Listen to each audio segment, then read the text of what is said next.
Good evening, ladies and gentlemen.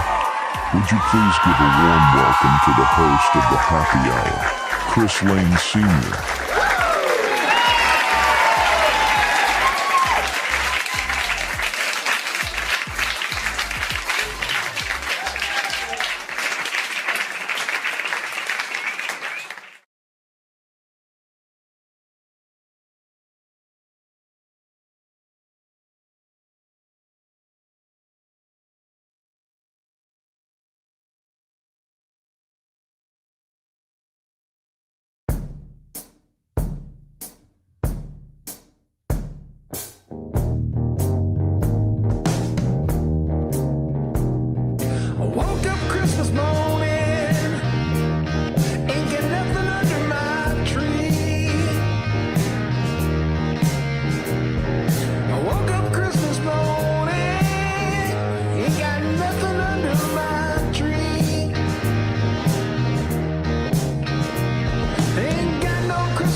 Check out his sack.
Hello, everybody. How we doing tonight?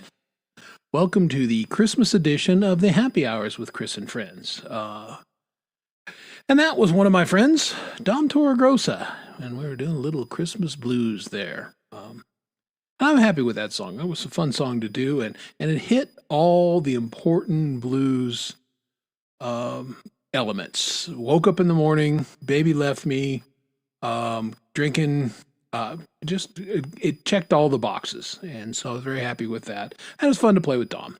Um, Fun song, and I just enjoyed doing it. And I'm gonna play some Christmas music tonight from myself and some of my other friends. And this again, kind of the Christmas theme show. I've got my Oh Snap shirt on, my gingerbread man. I don't know what I did with my Santa hat is upstairs someplace. I meant to bring it down, but I didn't. So anyway, that's what's going on. Starting off. So let's say hi to people in the chat. David was first. Oh, let's do this. Let's turn on the comment thing. David, Live to Fly channel was first in the door. Good to see you. How you been? Poisoned Whales is here. How are you, sir? There's Coldacre down under who is off work for the holidays. So he's got a new apartment. It's got better air conditioning. So he's a happy guy. He's not sweating sweaty balls currently. So I bet he's pretty happy about that. Gary Hubs is lurking this evening. Liked and shared oot. I appreciate that. You're a good fella up there, eh? Nice job there, bud.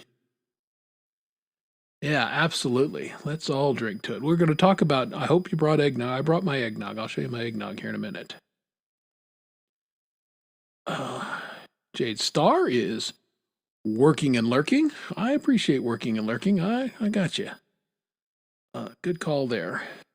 So hopefully good and productive. Jade's been on fire lately. Man, 3 songs on the new album. They all kick ass.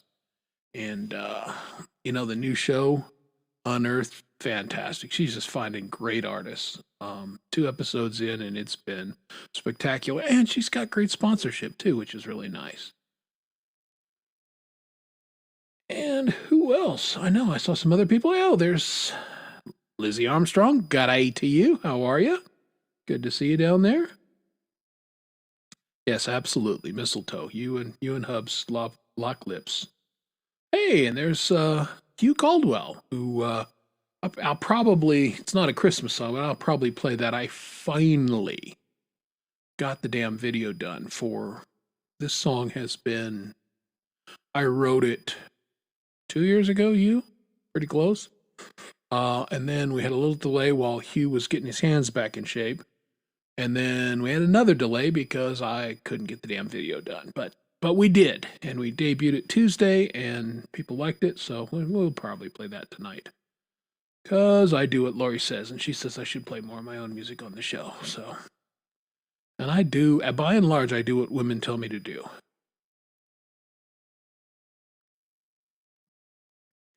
All right, who else? There's Doug Kidder. He's just kidding around, folks. All right, do I got everybody? I think I got everybody. If I missed you, it's because I'm that distance on my computer. I'm too far from my one glasses and too close for my other glasses, so I'm kind of in no man's land. And here I can see good, but I can't put the mic there. So we do what we can. But anyway, getting ready for Christmas. Eggnog. I promised you eggnog. I got eggnog. Can you see that? Can you see the nutmeg on top? So this is spiced rum, and usually you do about 2 shots. I probably poured a little heavier than that. I didn't measure. And eggnog, rich, creamy eggnog, little nutmeg on top. Let's give it a taste.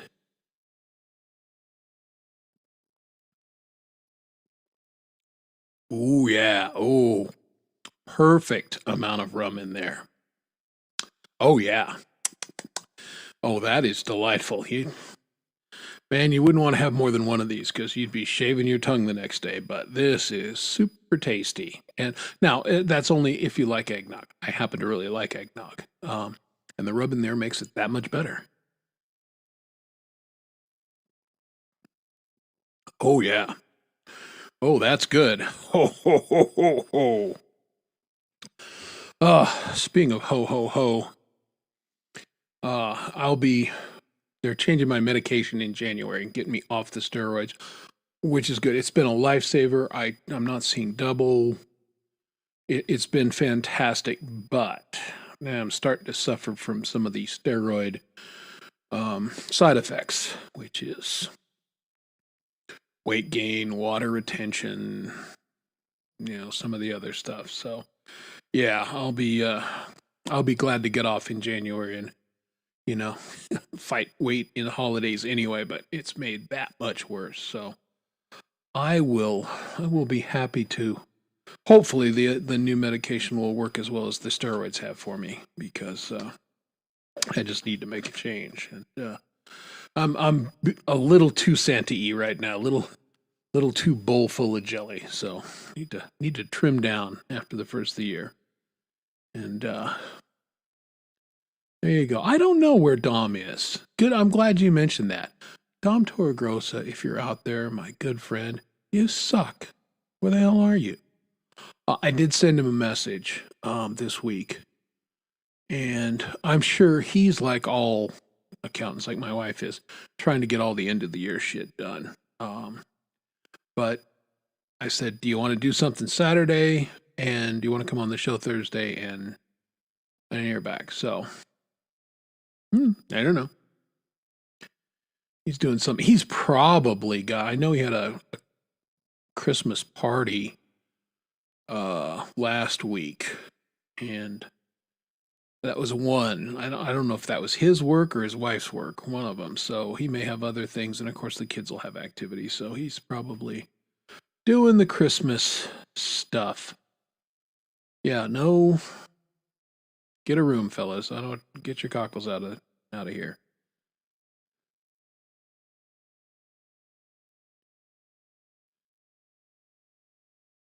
Yeah, yeah.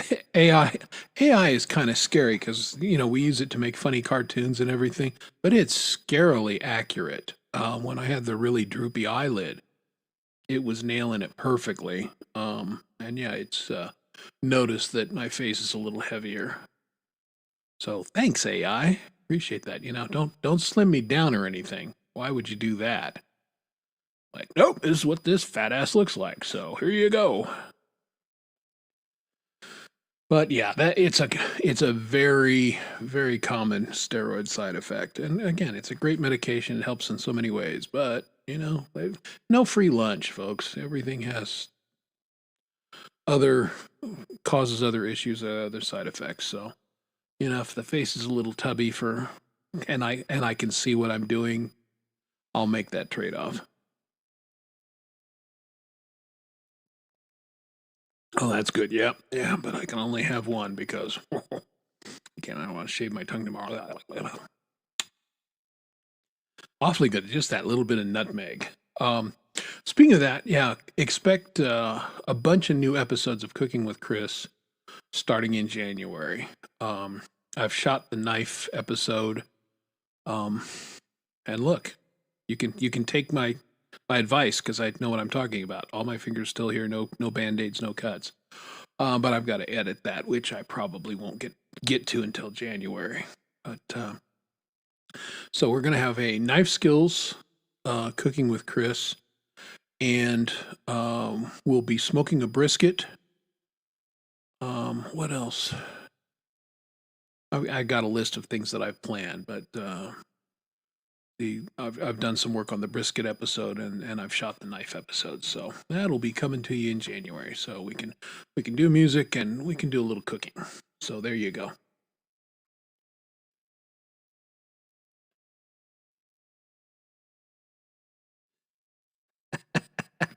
Yeah, I gets it makes some assumptions occasionally that are not always accurate.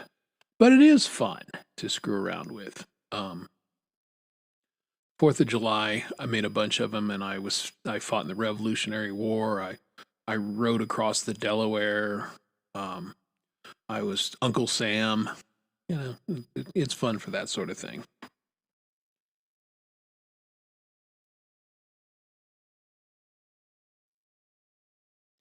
There you go. Yeah, maybe that's why. If you've got ABBA on your playlist, AI's listening and going, aha, he's a Swede. We know it. Yeah, your phone and your TV is always listening. I guess the state of Texas has sued 5 TV manufacturers, and this is pretty well known. If you don't know this, if you have a smart TV, it's listening to you and checking out what you're doing. Um, and if you don't know that, you should.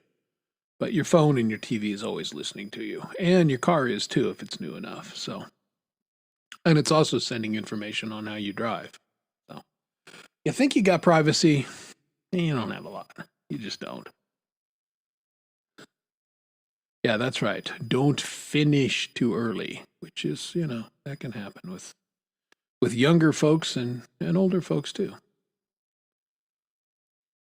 Younger folks because they're just so excited to be doing it, and older folks because, well, they're just so excited to be doing it. Hmm. Something different.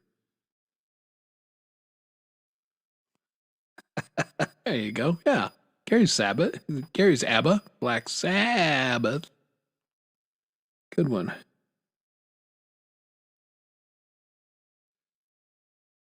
Yeah, yeah. Give the writers the sack for Christmas. Go. I'm sorry, this isn't working out. You guys need better material.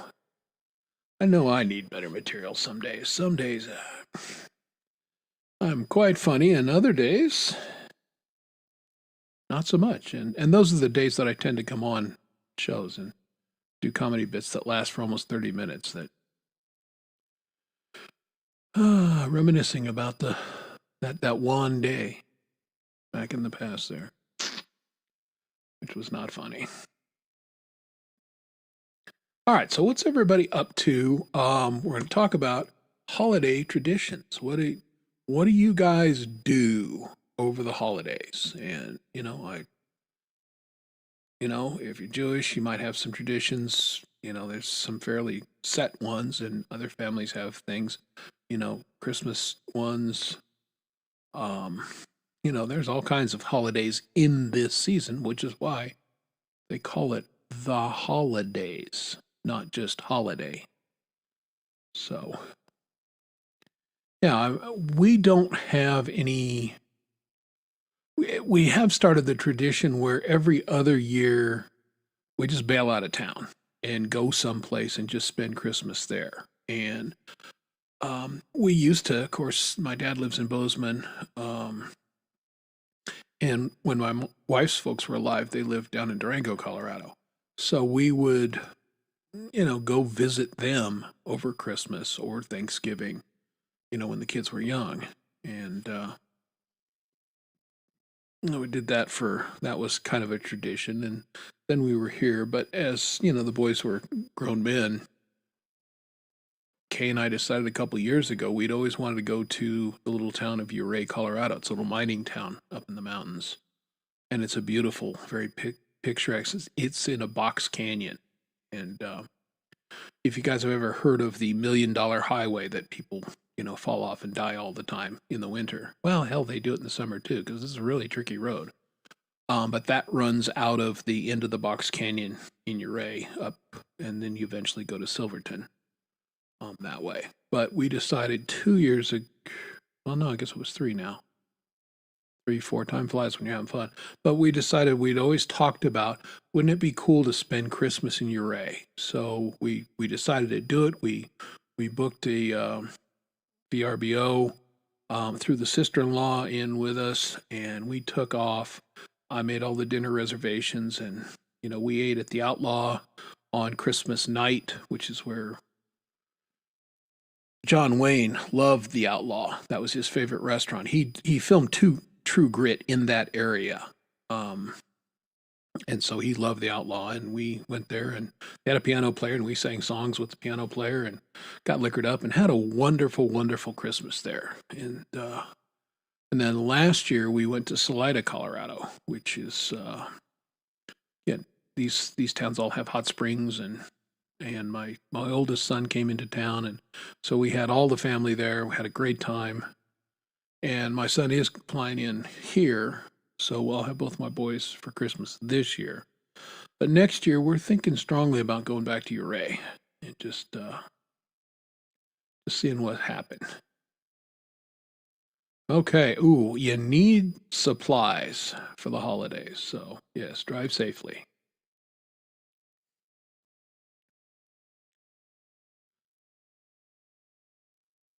Oh, yeah.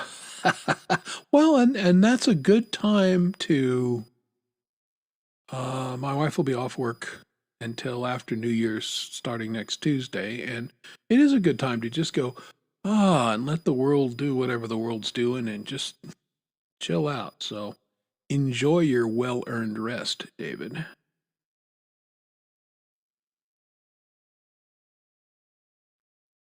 Yeah, I could see where you'd want to go with, a friend or a significant other. Would be a lot better than just showing up by yourself and going ho ho ho. Just mobile Scotsman here. That might be a little weird. I don't think I would do that solo. So I get that. What else do you guys do? We don't have.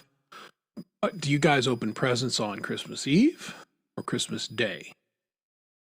I know that's kind of a 50-50. When the boys were really young, we would let them open one, and it was kind of a picked out gift from us, one on Christmas Eve. And that was if we were not, at my folks' house or something like that. If we were there for Christmas Eve, then we would just open then because we were going to the other place on Christmas Day. Um, well, we'd do that. But my wife had a great tradition in her family where you'd fill the stockings up with stuff and you would sneak them into the kids' rooms in the middle of the night. So they would wake up and they would have their stockings. And so they would have some candy and they would have some toys and some things to play with, which allowed the old man and the old woman to get a little more sleep, which was a great tradition. And we love that one. And yeah, we still do that. Yeah, well, that's I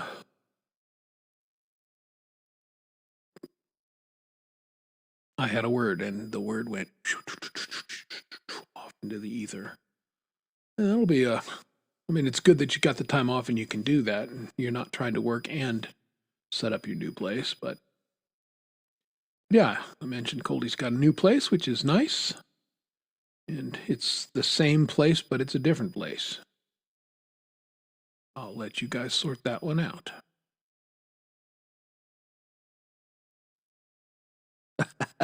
There you go. Well, that's good to have, the wife in charge of that. Go, you're in charge of the world. I'm out.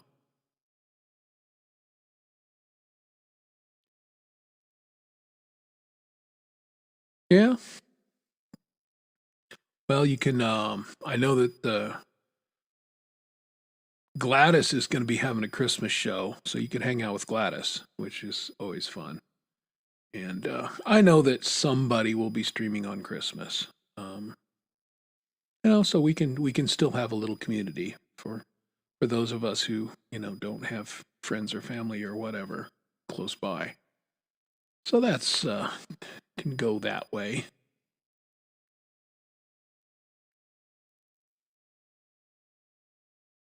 Looking at the trying to make sure I didn't miss anything in the chat. I think I got everything. Oh yeah, our plans are. I mean, our real Christmas, shindig starts tomorrow. Tomorrow night, we're going to the Avalanche game. This is for the wife's Christmas party, and for last couple of years, we've gone to an exquisite steak restaurant here. Been fantastic. But the boss is like, I'm tired of that. We're going to do something different. So she rented a suite for the company at the Avalanche game tomorrow night. So we'll be in the suite, the corporate suites, and we'll have food and drinks, and we'll watch the Avalanche play. and parking, all that's paid for. Looking forward to it. That's going to be a very good start to our Christmas thing. And of course the annual tracking packages I was on today going, okay, because I really tried to buy local stuff as much as I could.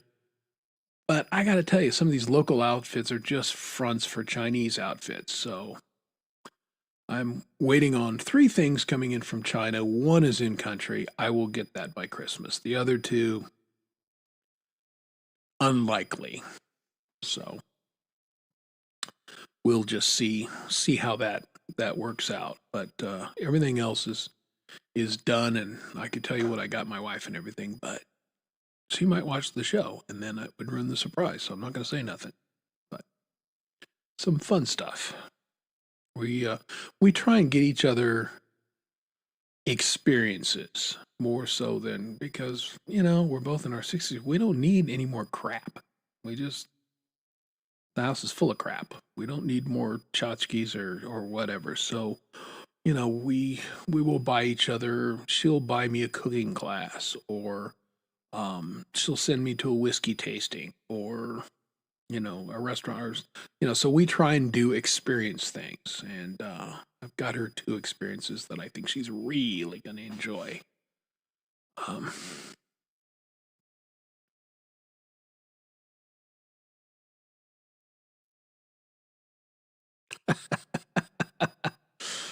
and just kind of veg out and like go on auto and shutdown mode. I'm imagining your dog with the stick going, "Hey boss, you still with us, Wolf? You wanna go for a walk, or you dead, or what's going on there, man?" Too funny. Yeah, it's a good thing to do, especially with littles, because that was probably one of the worst Christmases we ever had, in that um my wife had just had Sean. So, no drinking for 9 months. And we go over to my dad's for Christmas Eve. And God, we got a little liquored up. A little bit. Then we came home, but then we were assembling the kids' toys and doing the last of the wrapping. Got into the rum and eggnog and got seriously liquored up when we got home. That was a terrible idea. Because my dad brought my grandfather's wife over at 10 in the morning, and we were cooking Christmas dinner for 12 people. And I say on this program that I don't get hungover, and that's as a rule true, but it's not like I haven't been hungover, and I was hungover that day. And that's one of the reasons why I don't drink to the point where I get hungover, because that was a miserable, miserable day. It should have been fun, and I felt terrible. My wife felt terrible. Yeah, it was it was no bueno. So, hey, everybody say hi to Allie. How you doing? Peace and love to you. Good to see you, and Merry Christmas. And there's another down under. It's Les Nagy. Good eye to you. So how are you, Les? Good to see you. Everybody's saying hi to Les and Allie, as you should, and they're responding in kind. So everybody say hi to everybody. It's delightful, and I'll take another sip of my eggnog while you do that.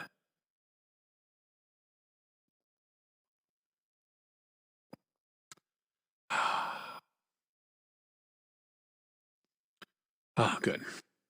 Yeah, I'm having a pretty good night. I am very close to wrapping up a big book project that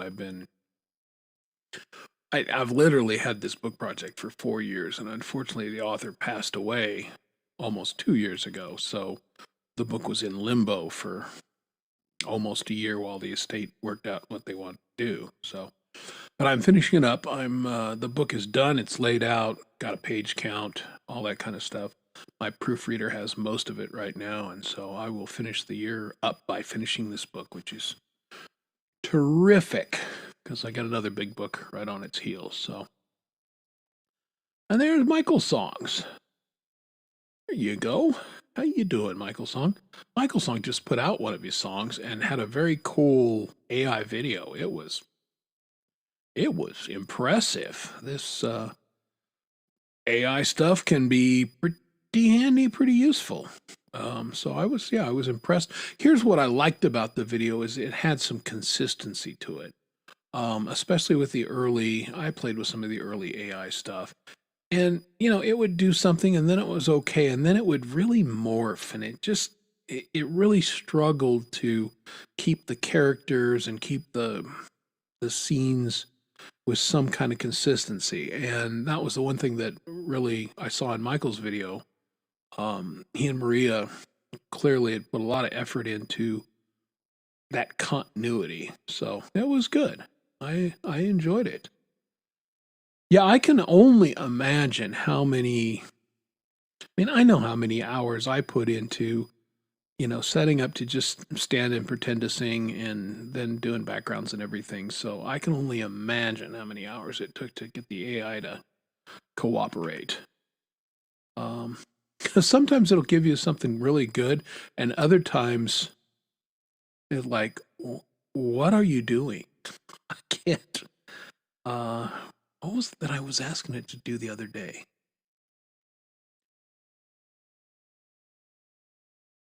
I think I asked it to give me a certain kind of hat, and it just couldn't handle it.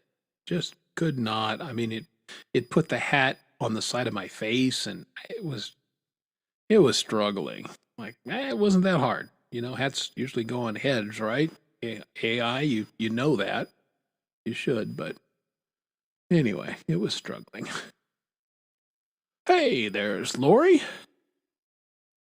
Doing a few things at once. Lori is always doing a few things at once. Lori is the energizer bunny of people. Yeah, I'm kind of with you. In my professional life, I have access to a lot of AI and I can use it.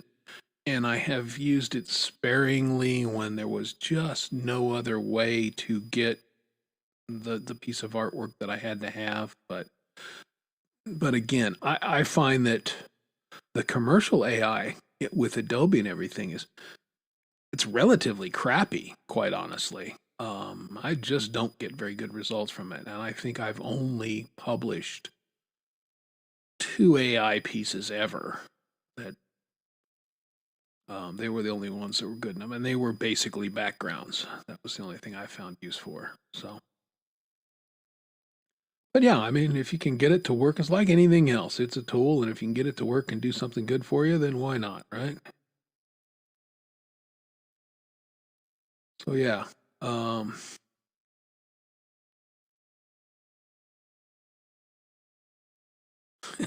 yeah, that's the thing. I mean, I'm a well-known cheap ass.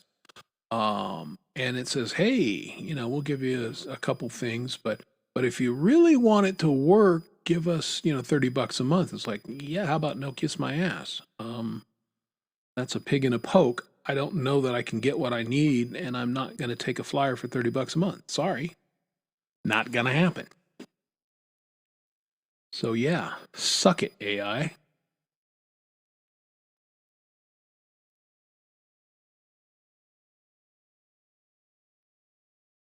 Ooh, he's in the store.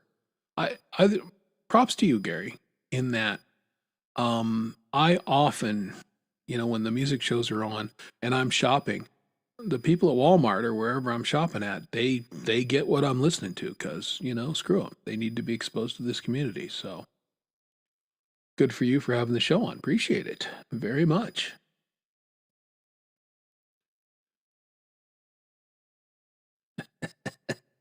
Yeah, okay. It's party time for Mr. Hubs. So that's good. I want to make sure I didn't miss anybody. You guys are being all friendly like I like that.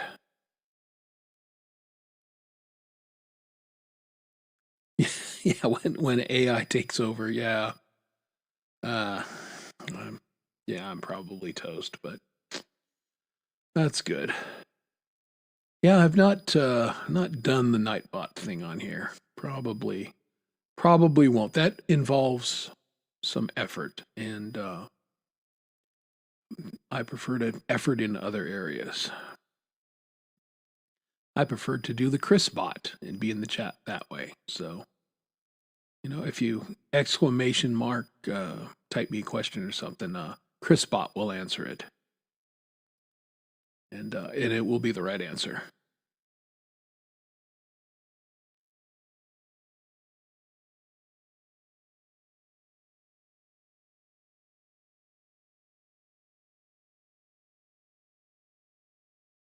Yeah, I think that's the thing. If you can get good stuff from it, and I've got 3 or 4 accounts, um and it's funny because sometimes they work great and sometimes they're just shite. It just depends. Um and the other part of it is too, you can write these really elaborate prompts and it doesn't work at all. And then like for Meta, I'll give Meta credit. I give them the most half-assed prompts and they do the best job with the least. Um, Hey, Sunshine Archer, what's going on? How you doing? Welcome to the show, and thanks for lurking. Appreciate it.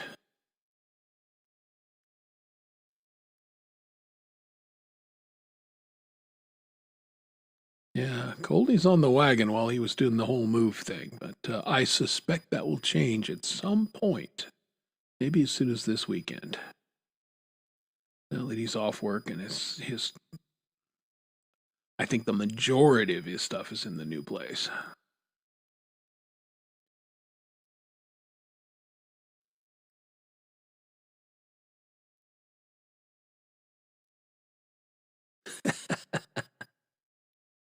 I probably missed the. There we go. Yeah. Oh, that. Yeah, the kids are. I do use Chat GPT sometimes in editing. I've got a couple authors that they need help, and rather than me rewriting the entire thing, I stick it in Chat GPT and let it clean up the worst of it, and then I can polish it up and make it into something presentable. Um, but yeah, there's I know that in academia, there's a whole lot of the kids are just saying, have AI write it. And, I don't know. That kind of defeats the purpose of what you're trying to do in higher education. So I'm not sure it's good for that. Yeah, I like wrapping presents, but I hate the setup for wrapping presents. And then about halfway through it, of course, I'm standing up doing it, and then my back starts to kill me, and then then I get tired of it. So I'll probably wrap over a 3-day period. So do 3 or 4 and then be done. I don't know that we're going to have a lot of stuff under the tree. Well, for starters, because we don't have a tree this year with the teeny terrorist cats. And I always used to laugh that I'd see these videos of the cats knocking down the Christmas trees and climbing and everything because my old cats, even when they were young baby cats, they just weren't climb. They didn't do that. Didn't climb. We had trees for years. They never screwed with them. And within 3 days of having these cats, I was like, oh, there's no way we can have a Christmas tree. Just absolutely no effing way. And it gets reinforced on a daily basis. Like I'll look up, and our TV in the living room is in a TV cabinet mounted to the wall. And I'm watching hockey or something. I'll look up, and there's the cat on top of the TV cabinet, 10 feet off the ground. Okay. Yeah, no tree. Maybe by next year they'll be chill enough that we can think about it, but we'll have to see.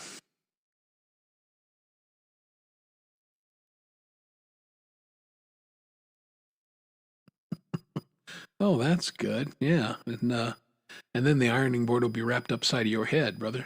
Yeah, you got to be cautious with that one. It's take it from an old married guy. That may not end like you think it's going to end. Oh, so Allie is one of those last minute Christmas types, which I have respect for. Back in the day when malls were a thing, I would go out 22nd, 23rd, 24th. Of course, I'd put on my motorcycle jacket and, my usual attire and go into the mall and intimidate everybody so they could get the hell out of my way. And I'd do all the Christmas shopping.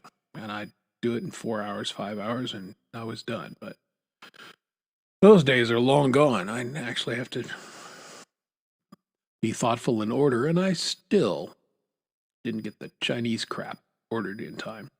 Well, again, mainly because I didn't realize it was crap coming from China. Had I realized that, I would have taken a different tack, but I don't know. It's just how it works anymore. Like last year's, I got to talk about last year's Chinese present. Um, our cats passed away last year, and the last one was Newton, who my wife adored. And I got an ad for, send us a picture of your pet and we'll embroider it on a sweatshirt. And I thought, well, that'll be nice for Kay. I'll get her Newton picture. So I scanned a Newton picture and sent it to this company. And so great. And, it was obvious it was a Chinese company. Is that okay? But I did it plenty of time and I'm following the tracking and it arrives and I'm all excited. And I open it up and it's a t shirt printed for Li Hofeng's Chow Mein Palace or something. It was something bizarre. I know I've worn it on this show once or twice, but I'm like, the fuck? What happened here? So, I contact the company. I went, what are you doing? This is not what I ordered. And they, of course, send me a picture. So I took a picture and said, does this look like a picture of a cat embroidered on a sweatshirt? And they said, no, something has gone awry. We'll make you a new one. Well, so I got the package on December 17th. I'm like, well, that ain't gonna make it for Christmas, and it didn't. Um, so that was kind of disappointing. But the story takes an interesting twist. I get a call Christmas Day from some fella in New Hampshire, and he says, "Hi, you don't know me, but I think I got your item." And he describes the sweatshirt. And I said, yeah, that's it. How in the world do you have my sweatshirt? And how did you get my phone number? They said, well, it was on the package, on the label, and we opened it. We were expecting jewelry. And we were kind of disappointed to get your cat t shirt, although it's a nice sweatshirt. And I said, well, I'm really sorry that happened. I don't know what the hell's going on. What we think was happening is they're just slapping the labels on the wrong packages. Okay. So anyway, this guy, he lived in Arizona, but he was visiting his wife's family in New Hampshire. And he said, I'll mail it to you when I get to New Hampshire. And I said, that would be wonderful. Let me pay for it. So I sent him money for to mail it up. And he did. And eventually arrived. And it was okay. It was the embroidery did not look that much like the picture, but it said Newton on it and all that. And so the moral of the story is, I don't know, December 30th, I got that shirt. Um, and then about a week later, the new one arrived from China, the replacement. The two pictures look nothing alike. They both say Newton, but the two cats, they have different color eyes. Anyway, so quality right up there with my Chinese Firebird that I ordered. Really quality stuff. And I corresponded a little bit with the guy going forward, and they never did figure out what happened to their jewelry. So anyway, you order stuff at your peril, right?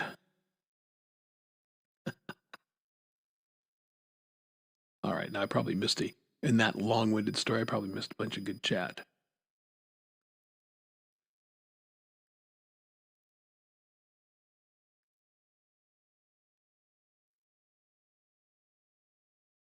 What's a good name, brand name? How about Sansabelt? Your dad would either A, appreciate it or laugh. Either way. But when I was a kid, on all the game shows, was sponsored Sansabelt, and I thought that was the brand name, but they had the belt built into the slacks somehow, Sansabelt. Anyway,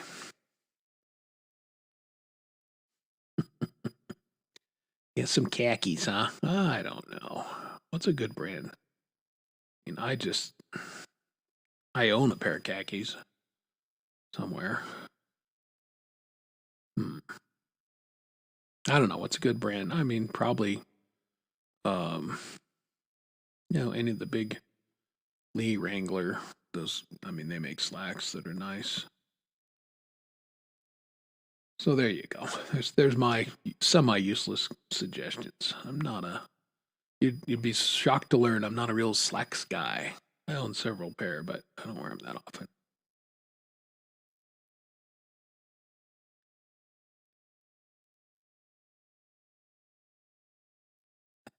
Tough skins? No, I don't think so.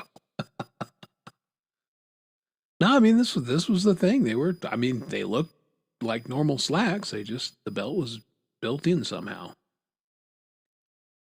Well, there you go, Dockers. I think your dad, if I remember, he's not a chunky guy, and the Dockers can be a little bit more comfortable for bigger fellows like me. But yeah, Dockers are a good choice. Can't go wrong there. All right, I'm going to grab a piece of music.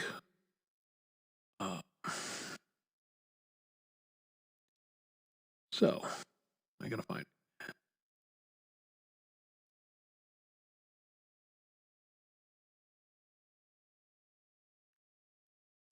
And this is the song that Q and I did, and pretty happy with this. I think it turned out really well, and Hugh's guitar work on it is exemplary. But here is my and Hugh's latest song, Kentucky Girl.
Some old state line. Girl, we've got to find a way. Your eyes are green as the bluegrass of your state. Come on down, don't make me wait. Kentucky girl, what's it gonna be? Kentucky girl, won't you come to Tennessee and be with me in Tennessee? Be with me, be with me, be with me. Ooh, Kentucky girl. Ooh, Kentucky girl.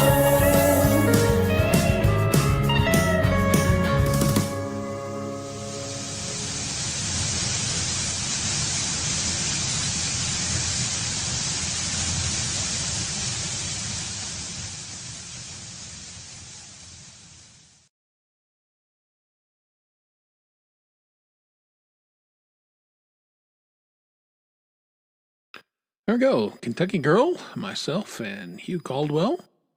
And yeah, that was a fun song to do in that I knew it needed that slide guitar with him playing that resonator guitar that he has. And he sent me that and I said, this kicks ass. But you know what?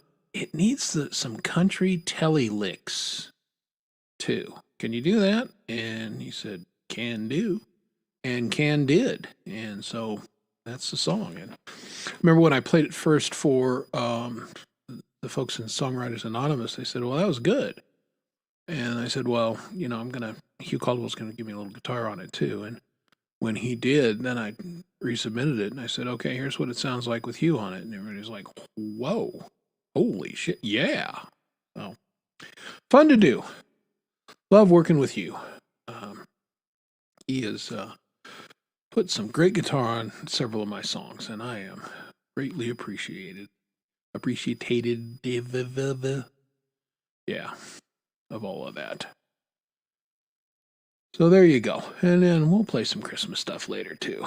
Because it's the Christmas show, allegedly. It's the last show I'm doing this year. I thought about I might put together a best of clips or some of that, but A, they can only be an hour. B, they're a shitload of work. So that may or may not happen.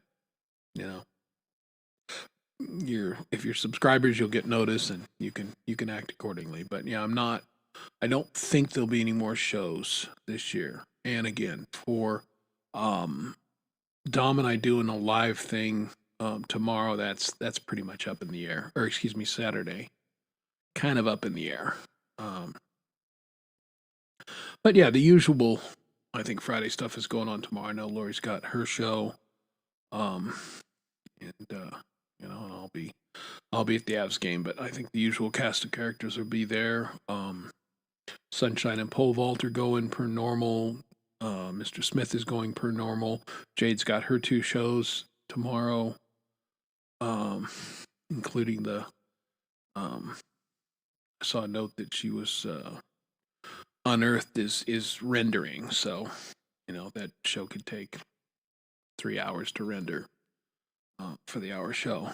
But so she'll have an app, and I don't remember which app it is tomorrow, and then Unearthed.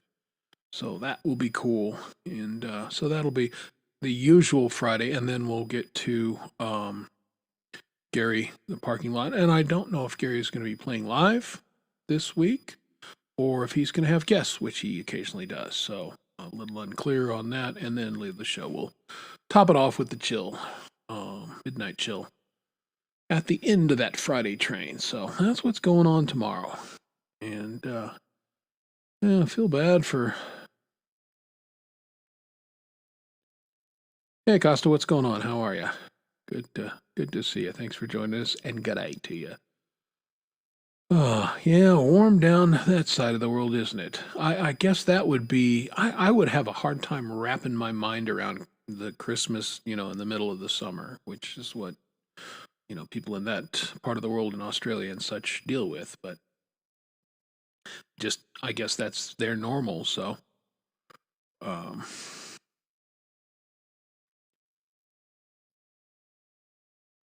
what it is. But yeah, that would be weird.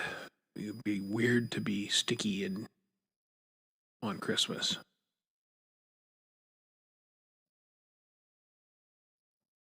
Yeah, there's a joke there, but I'm not going to go there. Uh, yeah, it's been warm here for this time of year. It's unseasonably warm. We're just not getting any snow. But we had literal hurricane force winds here in Colorado yesterday, and I think we're going to get some again tonight. I didn't get to sleep until like 2:30 in the morning because the wind was banging shit around. I just couldn't sleep, and I just was thinking, what's getting torn up out there? Well, it ripped my flag off the side of the house and threw it up in the neighbor's tree, which he brought it back to me this morning and said, "Hey, here you go." I went, "Yeah." I didn't figure that was going to survive the night, but I also thought, ah, going out, finding the step stool, climbing up in my underwear, in the middle of the night to get the flag down so it doesn't blow in the middle of hurricane force winds over 100 miles an hour seems like a poor idea. And if I fell off the ladder or was blown off the ladder, no one would find me until morning. And so I just said, hope shit survives. And the flag didn't. But the rest of the house, actually, I had my umbrella in the stand in the backyard, but it was shielded by the house. And the fact that that didn't blow over friggin' astounded me. Yeah, it was crazy winds up here, and a lot of people in Colorado on the Front Range were out of power because the electric company just shut off the power because they were afraid of the lines blowing over and creating a fire, which happened a couple years ago. So they just turned off the power, and I know some people up in the foothills haven't had power for a day and a half. So weird weather here in Colorado, not the usual let it snow kind of weather, which I would appreciate this time of year. But White Christmas ain't happening here in Colorado this year. Well, at least in the Denver area. Maybe the mountains will get some. We can hope, but they're not getting much either. And my dad up in Montana's not getting much. But he had the same winds, so I don't know what the hell's going on. So I see Lori is keyboard warring it over Amazon. Yeah, you can, if you're not careful, you look it down at the bottom of your cart in Amazon and go, I'm spending what? But it's free shipping. So I'm saving money somehow.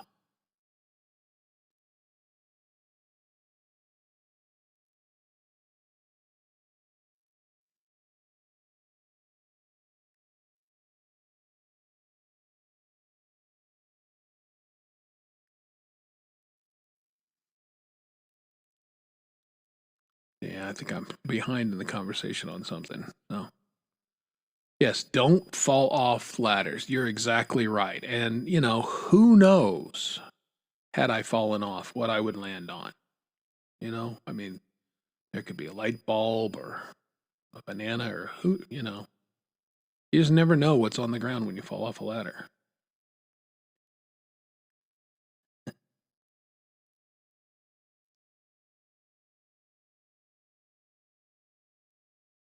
Oh, fuck the leaderboard. I guess who forgot to Greek that from the stream. Damn it. This guy. I'll try and do it uh, during the next song. Yeah, every week I try and remember when I set up the show to turn that off, and most every week, I forget. It's it's a pain.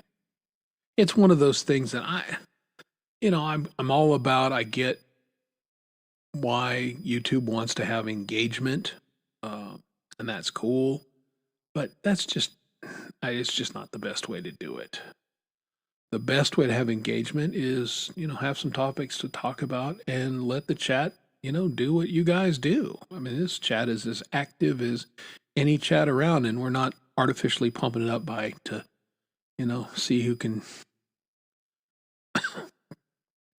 and don't forget the algorithm is based on super chats and all that stuff. Well, you can't do that on this channel anyway. So, yeah, it was just silly.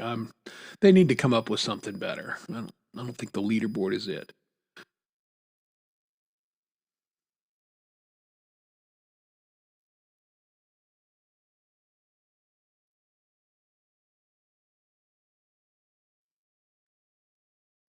All right, well, Lori's doing her usual something. There you go. Also planning. No, that's cool. So your dad is 80. Yeah, let's do the math. That's 84.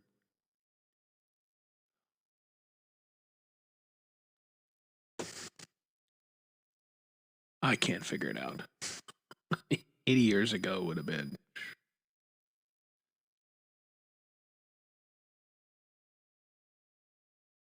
So 1940, 1945, right?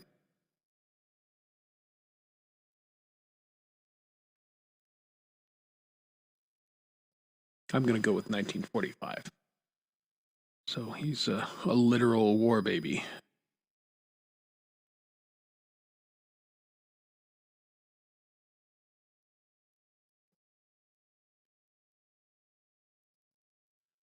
I did not know your dad had a twin brother. Well, that's very cool. And it's very cool that they're both with us.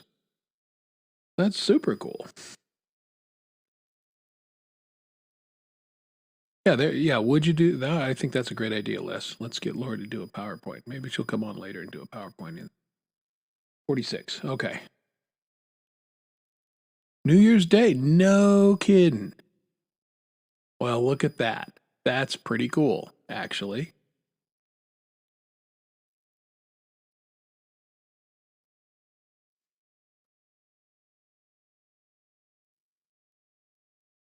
So, a New Year's baby in 1946. I like it.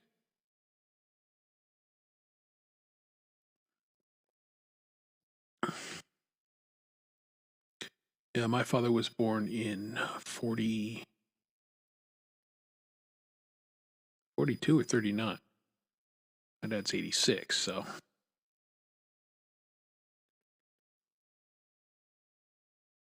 So yeah, he would have been born in 39. So right at that, he's going to be 87. Okay, mathematication. One of the things Laney is not good at. Well, that's very cool.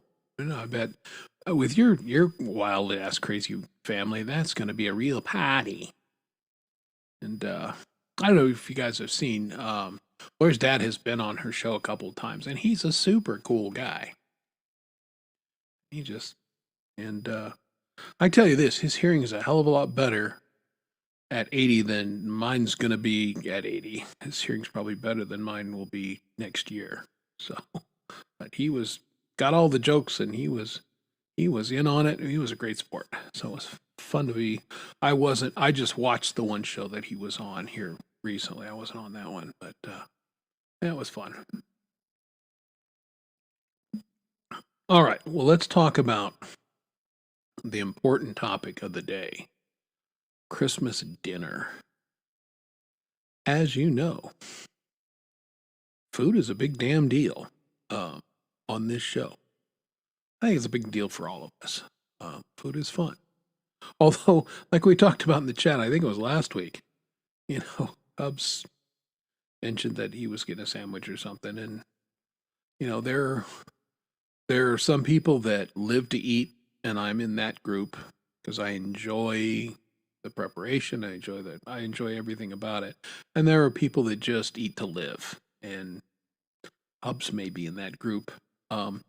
A lot of the weightlifter bodybuilder guys are that way. They derive little pleasure from food. It's just, fuel and what they're doing in between workouts. So it's not a big deal to them. My youngest son is a little bit in that category. He likes food, but it's not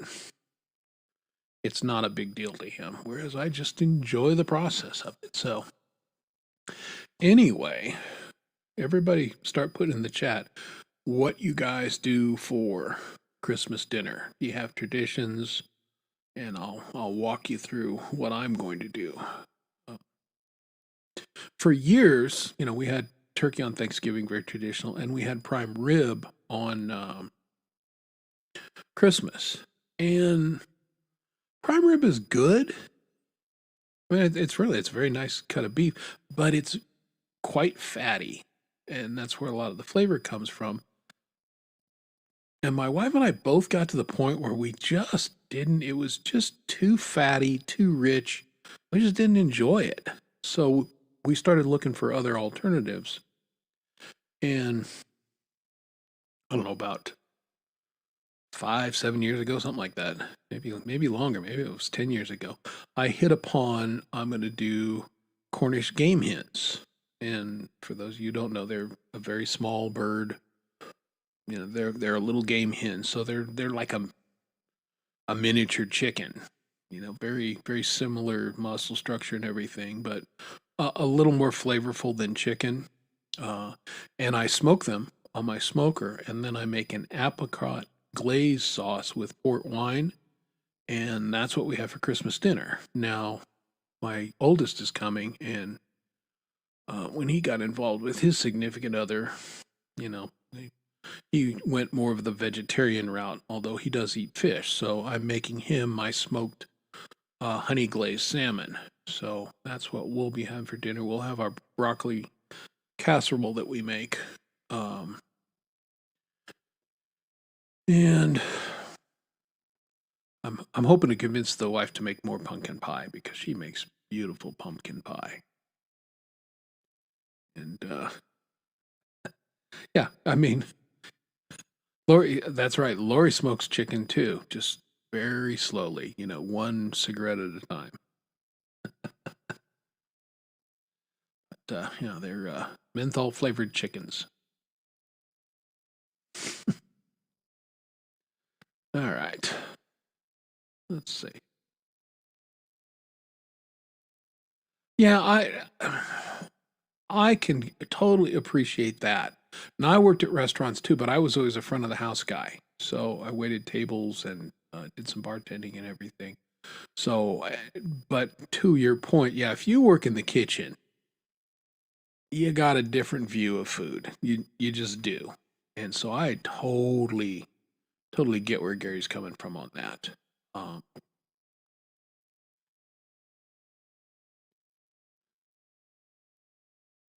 right. Pita for Costa. Interesting.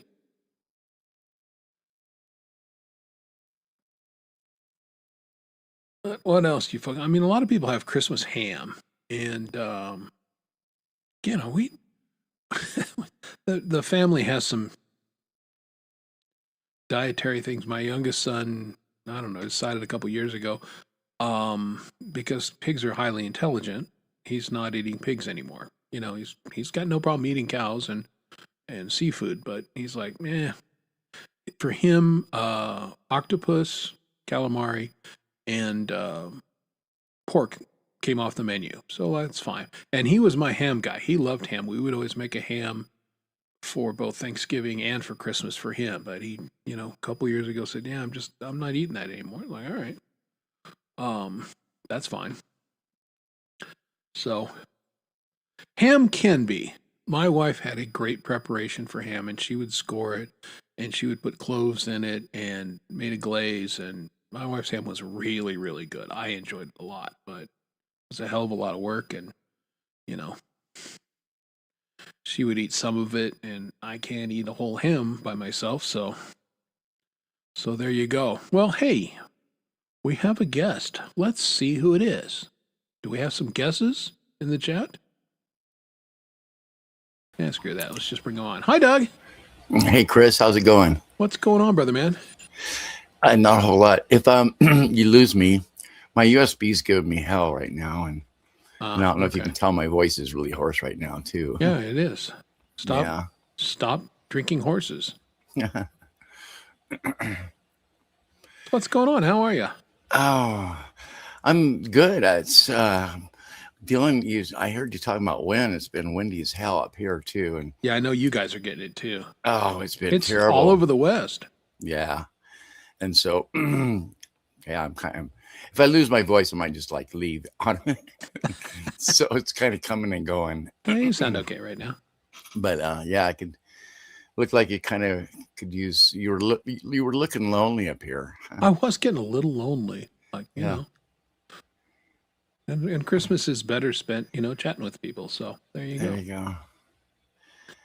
Well, very Yeah. cool. Yeah, I had a little bit. I was working on a track yesterday, and with our good friend James Myers, Oh and he yeah. picked out a Christmas song that was so fun. I thought, yeah, I want to get involved Oh in really? this.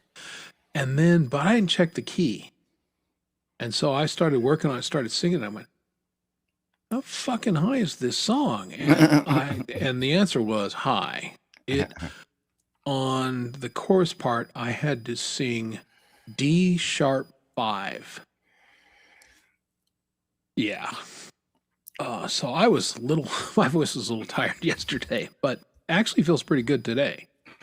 Although I just, for fun, I kind of warmed up a little bit this morning, and C sharp 5 was as high as I could get. It's like, nope, I'm a full step below what I did yesterday. So Yeah. like, yeah, can't do it. Well, I was working on a new song yesterday, and kind of a blues thing, and it was really grooving. I mean, it was kind of a real predictable song because it didn't go to any unusual places, but it went around the horn type song. It was one of those, it goes through all these different chords and cycles, and it was just kind of fun, and I came up with this little groovy little whatever middle section, and I was just singing the hell of it, and it was just like this one little spot that was really, it was really pushing me, on, but I was loving it because everything was good. And then today I tried doing it. It was just, because my voice, you can hear it's just croaking. Well, now it's worse than it was when I started doing this. But when I started doing this, it was just like a frog, it was like Kermit singing now, so.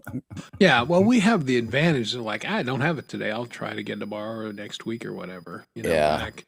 Back in the day, that's how I ended up being the quote unquote lead vocalist, because my voice was durable, Yeah. and we could doing that night after night after night is tough duty. It is. It's really tough duty. And yeah, and when it's good, but man, when things are not so good, it's like a long ass night, what I Oh man, yeah, mean? yeah, exactly. And And you end up using a lot of wrong technique when you're not, when it's not happening anyway, and suddenly you start pushing it in the wrong way. yep. Yeah, and then you do damage, and Yeah. this is typical. Your body is an amazing instrument in every way, and athletes face this all the time. They'll get an Yeah. injury, and they'll compensate for it, and the body can do that, but it ends up causing the injury someplace else. Yeah. And same thing, you can really damage your vocal cords and your Well, your not only voice. that, but you end up using, you end up breathing totally wrong. When you're Yes. breathing, you end up running out of air when you normally have tons of air, and room to spare, and your notes fall off because you don't have sustainability anymore because you're doing everything wrong. Right. Totally You can't true. hit notes because you're doing everything wrong. It's just like it gets out. That's when you got to go, okay, I'll do this. I'll try again tomorrow, Yeah, exactly. Yeah. Hey, Charlie, how you doing? Good to see you. I'm watching. It's like we on the Yeah. chat, we got this lag, and I'm seeing all this. Like, my hands are it's like, it's like my last name could be I'm not gonna say it. I'm not gonna say this. I can't do it. I can't. It's like Pete Johns trying to do accents. I'm just not. Yeah, just don't go there. Yeah, Not just going don't there. go there. Yeah, poor Pete. Pete, a man of many talents. Yeah. Accents, No. not one of them. No. We all, Yeah. He was giving himself a hard time about. Well, I don't know if it was him or Chad or I think it was him, or maybe it was. I don't know. It might have been a Jade show. I can't remember what was that, but mispronouncing people's names. Oh, I don't know. Were you there? You probably were there. yeah. And I live in mortal fear of mangling people's names. Oh, yeah. And some of these people's names, they're challenging to tricky. pronounce, and I can't do it. Yeah. Yeah. The program that I run every couple years, we have a big awards ceremony. And I always make one of the other guys do the awards presentation because I don't want to botch people's names. It's never Bill Smith who wins these things. It's always, Yeah. Yeah. And we have international, so we will have Japanese modelers and Austrian modelers and everything. And yeah, actually, with the Japanese, I'd probably do okay. Matsui Takanara, I could do those, but some of the other Eastern European ones, it's like, Well, if you have a little bit of a heads up, then you can kind of practice before. Yeah, But when it's just maybe on you this- know the guy, maybe you don't, but usually you don't. It's like you're reading it off a card and like, Yeah, when you don't know it at all, and it's just like hitting you. It's like, oh my goodness. The leaderboard went away. Is that true? Looks like it did. I didn't do anything. So if it You did, didn't? that's Somebody great. must have. Maybe Coldy did. Maybe. I don't know. I don't know that he has access to the Oh, behind the scenes control for that, but I'm good with it that it's not there. And again, Gary. it hadn't been Gary, showing up. Gary did it. Let's see. I'm assuming anyway. No, it's there. Top Fans is there. Oh, it is? Oh, I Yeah. just can't. Oh, I got to scroll up. Oh, yeah, it's still there. Well, okay. Just hey, our top fans right now. It's Gary Hubbs, it's Goldacre, Poison Whales, Hugh, Allie, Sunshine, Charlie, who just came in because that's how silly these things are. But yeah, there you go. Okay. Top fans, I've just got to write myself a note and stick it to my computer and go, when you set up the show, dummy, turn off the top fans thing. And I've forgotten 3 out of the last 4 weeks. Happens. Yeah. Yeah, you're not dumping to anybody, so that's the good news. Yeah, no, I'm not dumping on anyone. I might dump on someone on the show, but I'm not going to. Probably not, because I pretty much like everybody. It was kind of a disastrous day here, and it's like one thing after another, and I've got some issues going on that I'm gonna have to deal with tomorrow when I got light outside. But Yeah.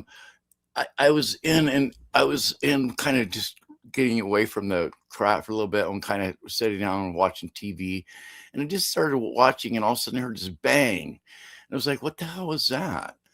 And I looked around, I came back in this part of the house, and it's like, didn't see anything. Well, then it's like later on, it's like, look, I'm going to come back and just kind of, pick up the guitar and play, and Chris is getting ready to come on here shortly. And fucking Les Paul had fallen over off the stand. No. Yeah. And it was like the first thing I thought it was, oh my God, the neck, because these things are just notorious for breaking. Oh, they snap if you look at them wrong. And it's like, God damn it. It's like, well, it's just one of this. I told you I got this, this. I was bragging about this great deal I got with this 12-string that I just got. Right. Got this new guitar stand I had thrown in and a package of strings and blah, blah, blah, blah, blah. And this is the guitar stand I got, and the fucking thing just kind of folds up on me, It's Man. Yeah. It's crap, and so I'm going to have to do something different. I can't put a decent guitar in this thing, No, there's nothing worse than a flimsy guitar stand. I won't own one. Yeah. for that Well, and reason. I thought this was I don't really have a flimsy one, but I have the new kind that's supposed to be all the secure that doesn't even have a back on it. You just kind of place a guitar in there, and I mean they're good for like tellies and stuff like that. Yeah, no, I agree. I've got one of those and I don't like it because I don't feel like the guitar is very secure. I know, and I've got it, and it's the first time I put a bass in there. Wrong, because I went into the bathroom and blang, I heard this noise, right?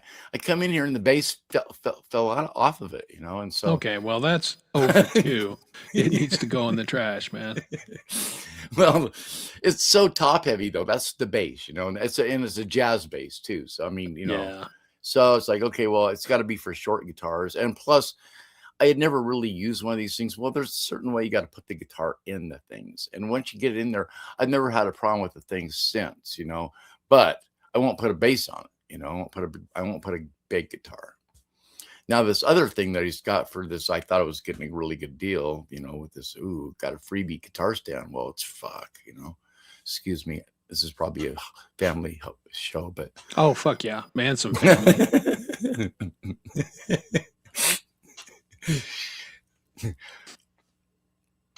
I'm hoping my voice gets back enough to where, it's tomorrow night, isn't it? Tomorrow's Yeah. Friday. Tomorrow's, the big Lori show. Oh yeah, I don't know if I'll my be voice rooting for you guys. I don't know if my voice will be good back then. I was gonna do like maybe one little song just to sing a Christmas song, Yeah. You'll be But- fine. Hot tea, lemon, a little bit of honey tomorrow. You'll be fine. It's just one chord or one verse, so what the hell? Of one song, Yeah, there you go. maybe. Maybe. It's not like Gmail where you have to actually do it, really perform. So Yeah. maybe.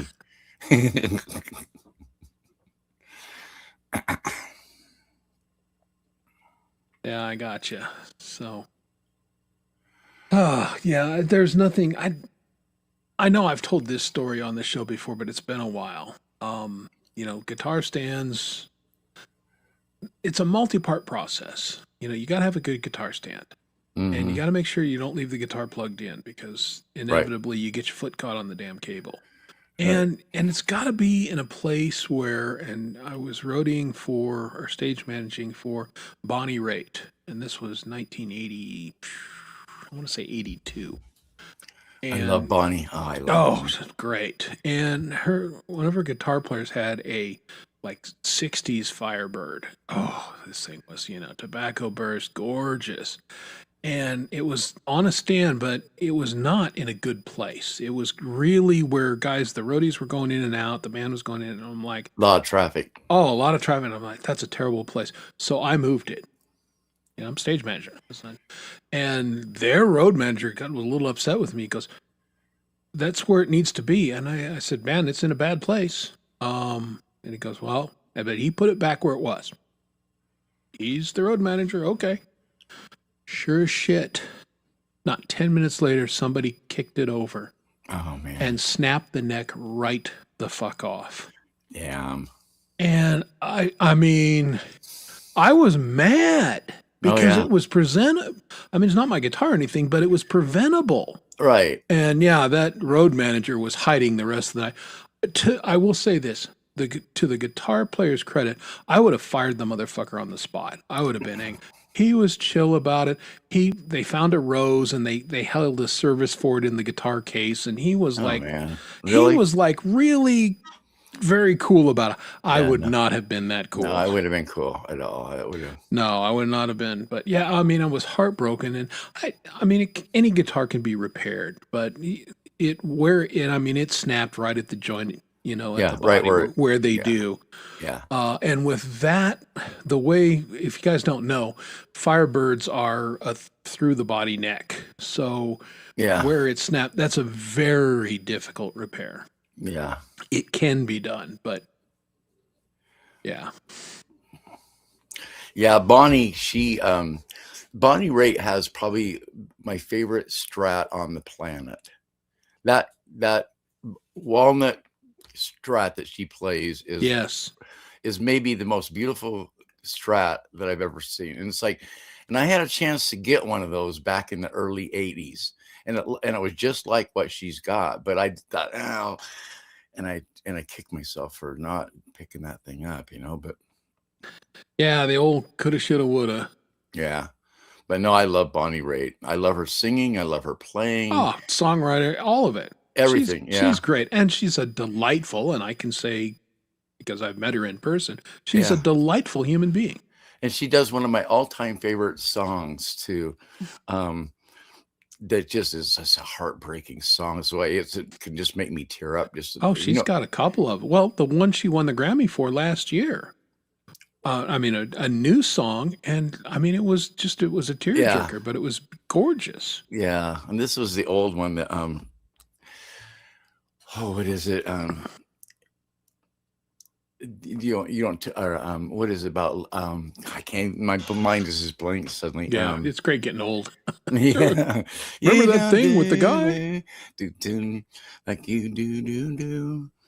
I can't think of what it's the name of the song, but it's a beautiful song, and it's just like one of the most well-written songs that has ever been done. I mean, it's every word, and I'm not I'm not really into lyrics all that much, but this song, the lyrics, the way it's sung, the music, the melody, everything is so married together in it that it just such a Right. See, I asked the Google machine, and so I Can't Make You Love Me is probably the one you were talking about. That's what it is. That's exactly what it is. Great song. Nick of Time, fantastic. Something to talk about. Yeah. Of course, she covered John Prine's Angel Montgomery, and it was a beautiful version. Yeah. Probably better known than John Prine's. And I just love the texture in her voice. I mean, that's one of the things about her. I mean, her playing is great too. I love her slide work. Is just she's there with very trucks, talented. But yeah, she is just incredible, and she's under. I mean, I don't think she gets enough. I don't know. Maybe she does. I think she's a little underrated myself. I agree. Doesn't get the love that I think she richly deserves. Yeah. And again, I'm biased. I met her way back in the day and just blew me And I've away. never met her, and I still think she's underrated. Well, it was a small venue, and it was just a great show. Yeah. I mean, there was probably 1,000 people there. It was like they were playing for 10,000. They were killing it. And Hugh, of course, knows do a performer strat. Yeah. Yeah. That is a cool guitar. Good looking guitar. And I like strats. I'm a Gibson bass guy, but I love Fender guitars. I like all good guitars. I'm not a brand guy per se. The only thing I tend to lean more toward Fenders as far as like getting up on stage and playing, just because they're a comfortable guitar. Yeah, now, something to that. As opposed to like a Gibson or something. A Gibson, if I get up and play like for 3 hours up on the stage, the next day I feel it. I feel it in my rib cage. It hurts. It's like I wake up and it's like, wow, this really kind of hurts. And it's like, they don't have a good cut. Les Pauls do not have a good cutaway. No, they don't. They don't. So they don't. That hits you there. It does, and it kind of rubs you raw after a while, and you don't even realize it. Edge, yeah. Whereas now, see, I think Explorers are very comfortable to play, and I don't own one currently, but I had Explorers back in the day, and I think they were a very comfortable guitar to play. See, I never could get over the design of those things. It's like, I don't know. It's like they don't look like they'd really be very comfortable sitting on your lap. Something looks like it's like a BC Rich. A BC Rich to me looked more like a friggin' weapon from the medieval times, Yeah, now BC Rich were definitely stage guitars. Yeah. Although, Jerry Garcia played one, so yeah. And he wasn't. And so did the guy in Starship. He played a BC Rich. Yeah. Craig. Yeah. Chiquita or whatever. Yeah, Craig. Let's talk about mispronouncing some guy's name. Yeah, Craig Chiquita. Chiquita, something. Yeah, that guy. Yeah, really good guitar player, but he played a BC Rich as well. Should get a better stage name. Yeah, was that a stage name? Probably. Craig. No, it should have been Craig. Change it to Chadwick. Yeah, something. Chadwick. That was a band. What was that? Chilliwack, the band Chilliwack. They were from Canada. Yep, They were actually named from the little town they came from. correct. And I went through that town a couple different times. Been gone, gone, gone. She's been gone so long. She's been gone, gone, gone so long. My girl. So I can't do it. My voice is not there.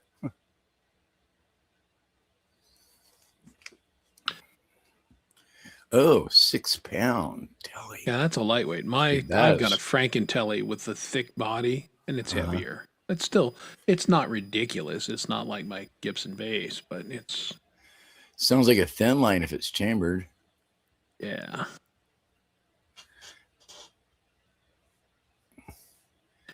Yeah, I'm kind of on the weight as long as it doesn't hit you the wrong way, because my Gibson Victory bass weighs a metric ton. It's unbelievably heavy, but I played it for years. I don't care. It doesn't bother me. But at some point, I might think different if I was playing standing up for 3 hours now. Yeah, I mean, it's different when you get up there on stage. Sitting down, I can play. Doesn't matter what it is. It's like I'd be happy sitting down with 335 for 3 hours. If I'm sitting down. Yeah, exactly. That'd be fun. I love 335s. Not one that's the inch and 9/16 nut like my uncle had. That thing was a pain in the ass to play because it was so little. The strings were so close together at the F position. It was just hard to play, and he liked it that way. And he had this really bad tremolo system on it that was just, the thing would not stay in tune. I won't own a guitar that won't stay in tune. Yeah, I gotta just go. Well, it was all in that tailpiece. If he just would have got rid of that tailpiece and put a solid tailpiece on there, it would have been fine, But, Yeah. Well, that's usually the thing. Yeah, a crappy tremolo does not stay in tune. right. I'm with you on this, Coldacre. Back in the day, one of the coolest basses you could play was the Steinbergers. They sounded amazing. Yeah. But the same thing, it's just this little black stick. And I was trying one at a music store. I was thinking very seriously about buying it because it sounded so amazing. But I caught a reflection of myself in the store window. And I'm looking at that, and you've got this huge guy with this little black stick. It looked ridiculous. I thought, I can't play this on stage. This is never going to work. So I went out and went the opposite way and got a gigantic Gibson Victory bass. Yeah, back in the day, what Coldy say? Back in the day, it was like, if you were playing a real guitar, it was like usually going to be a black Les Paul, and there was no such thing as a light Les Paul back in the early 70s. They all weighed about 1,000 fucking pounds, and so approximately, but it's like all the cool kids had the Les Pauls, and then there was me that was getting the leftover shit that was all Fender crap, and I always felt like I was being punished for having to play Fenders, But it was kind of true. That's kind of felt for a long time, and then suddenly, kind of switched a little bit. Why? It's just it's one of those things where again, it's a tool that whatever works for you. I had a bunch of friends back in the day, and they were all had Les Pauls and everything, and most of them were crap. Yeah, they were heavy, but they were heavy, unbelievably dead wood. And no tone to them whatsoever. Yeah. It was like playing a giant fucking cinder block. And I didn't like the nicks on most of them because I for the longest time, I was out shopping for a guitar, and I was originally shopping for a Les Paul. And so I was out there, and it was like a good year. And slowly but surely, it was like I kind of converted over in that year, and I walked into the music store. Used to go down like every week, and I'd check out, and I knew their inventory. And one day I walked in there, and there was this blue Strat, and I knew their inventory, like I said, and I was like brand new, and I just my eyes went immediately over to it's like, oh, you got a new guitar in. Walked over there, grabbed it, and immediately fell in love with it because it felt. Everything about it. The neck felt like my Gretsch. I mean, it was silk, and I bought it right then and there. And forget the Les Paul, we're going with the Strat. And I was so glad I did that, Yeah, made that when you know, decision. you know. And Hmm. that's the thing. I've never had a preconceived notion of I must have this brand. Yeah. It's just Well, got to be back the then right it was guitar. like, yeah, there was Gibson, there was Gretsch, there was Fender, there was uh, Ibanez, Mhm. and that was about it. There wasn't a lot of other choices at that time. I mean, you Rickenbacker, but other than that, Ovation. But that was about it, you know.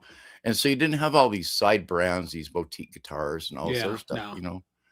didn't exist back then. So it was like, so it was really kind of split between Fender and Gibson for the most part, even though I had a Gretchen.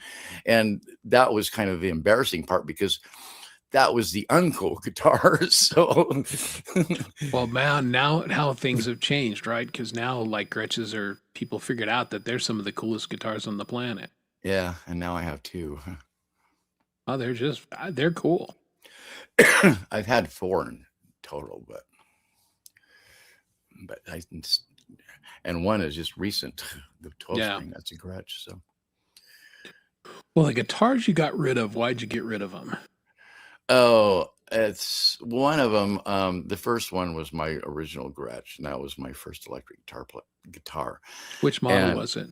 huh? Which It was model a was it? Streamliner. It Okay. was a 1968 Streamliner, I believe 68. And so and I bought it from my uncle, and he bought it brand new. And so on that one, I owed a guy some money. And by this time, I had my Strat already. So he just said, "Well, you owe me some money, and we're splitting. Here, I'll take your garage." And I said, "Really? Okay."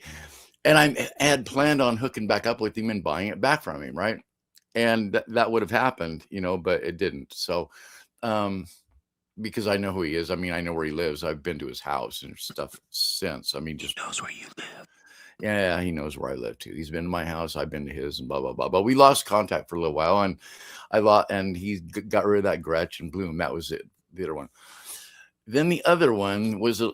I'll just say that the other one was bought for me. I had it for about a year and a half.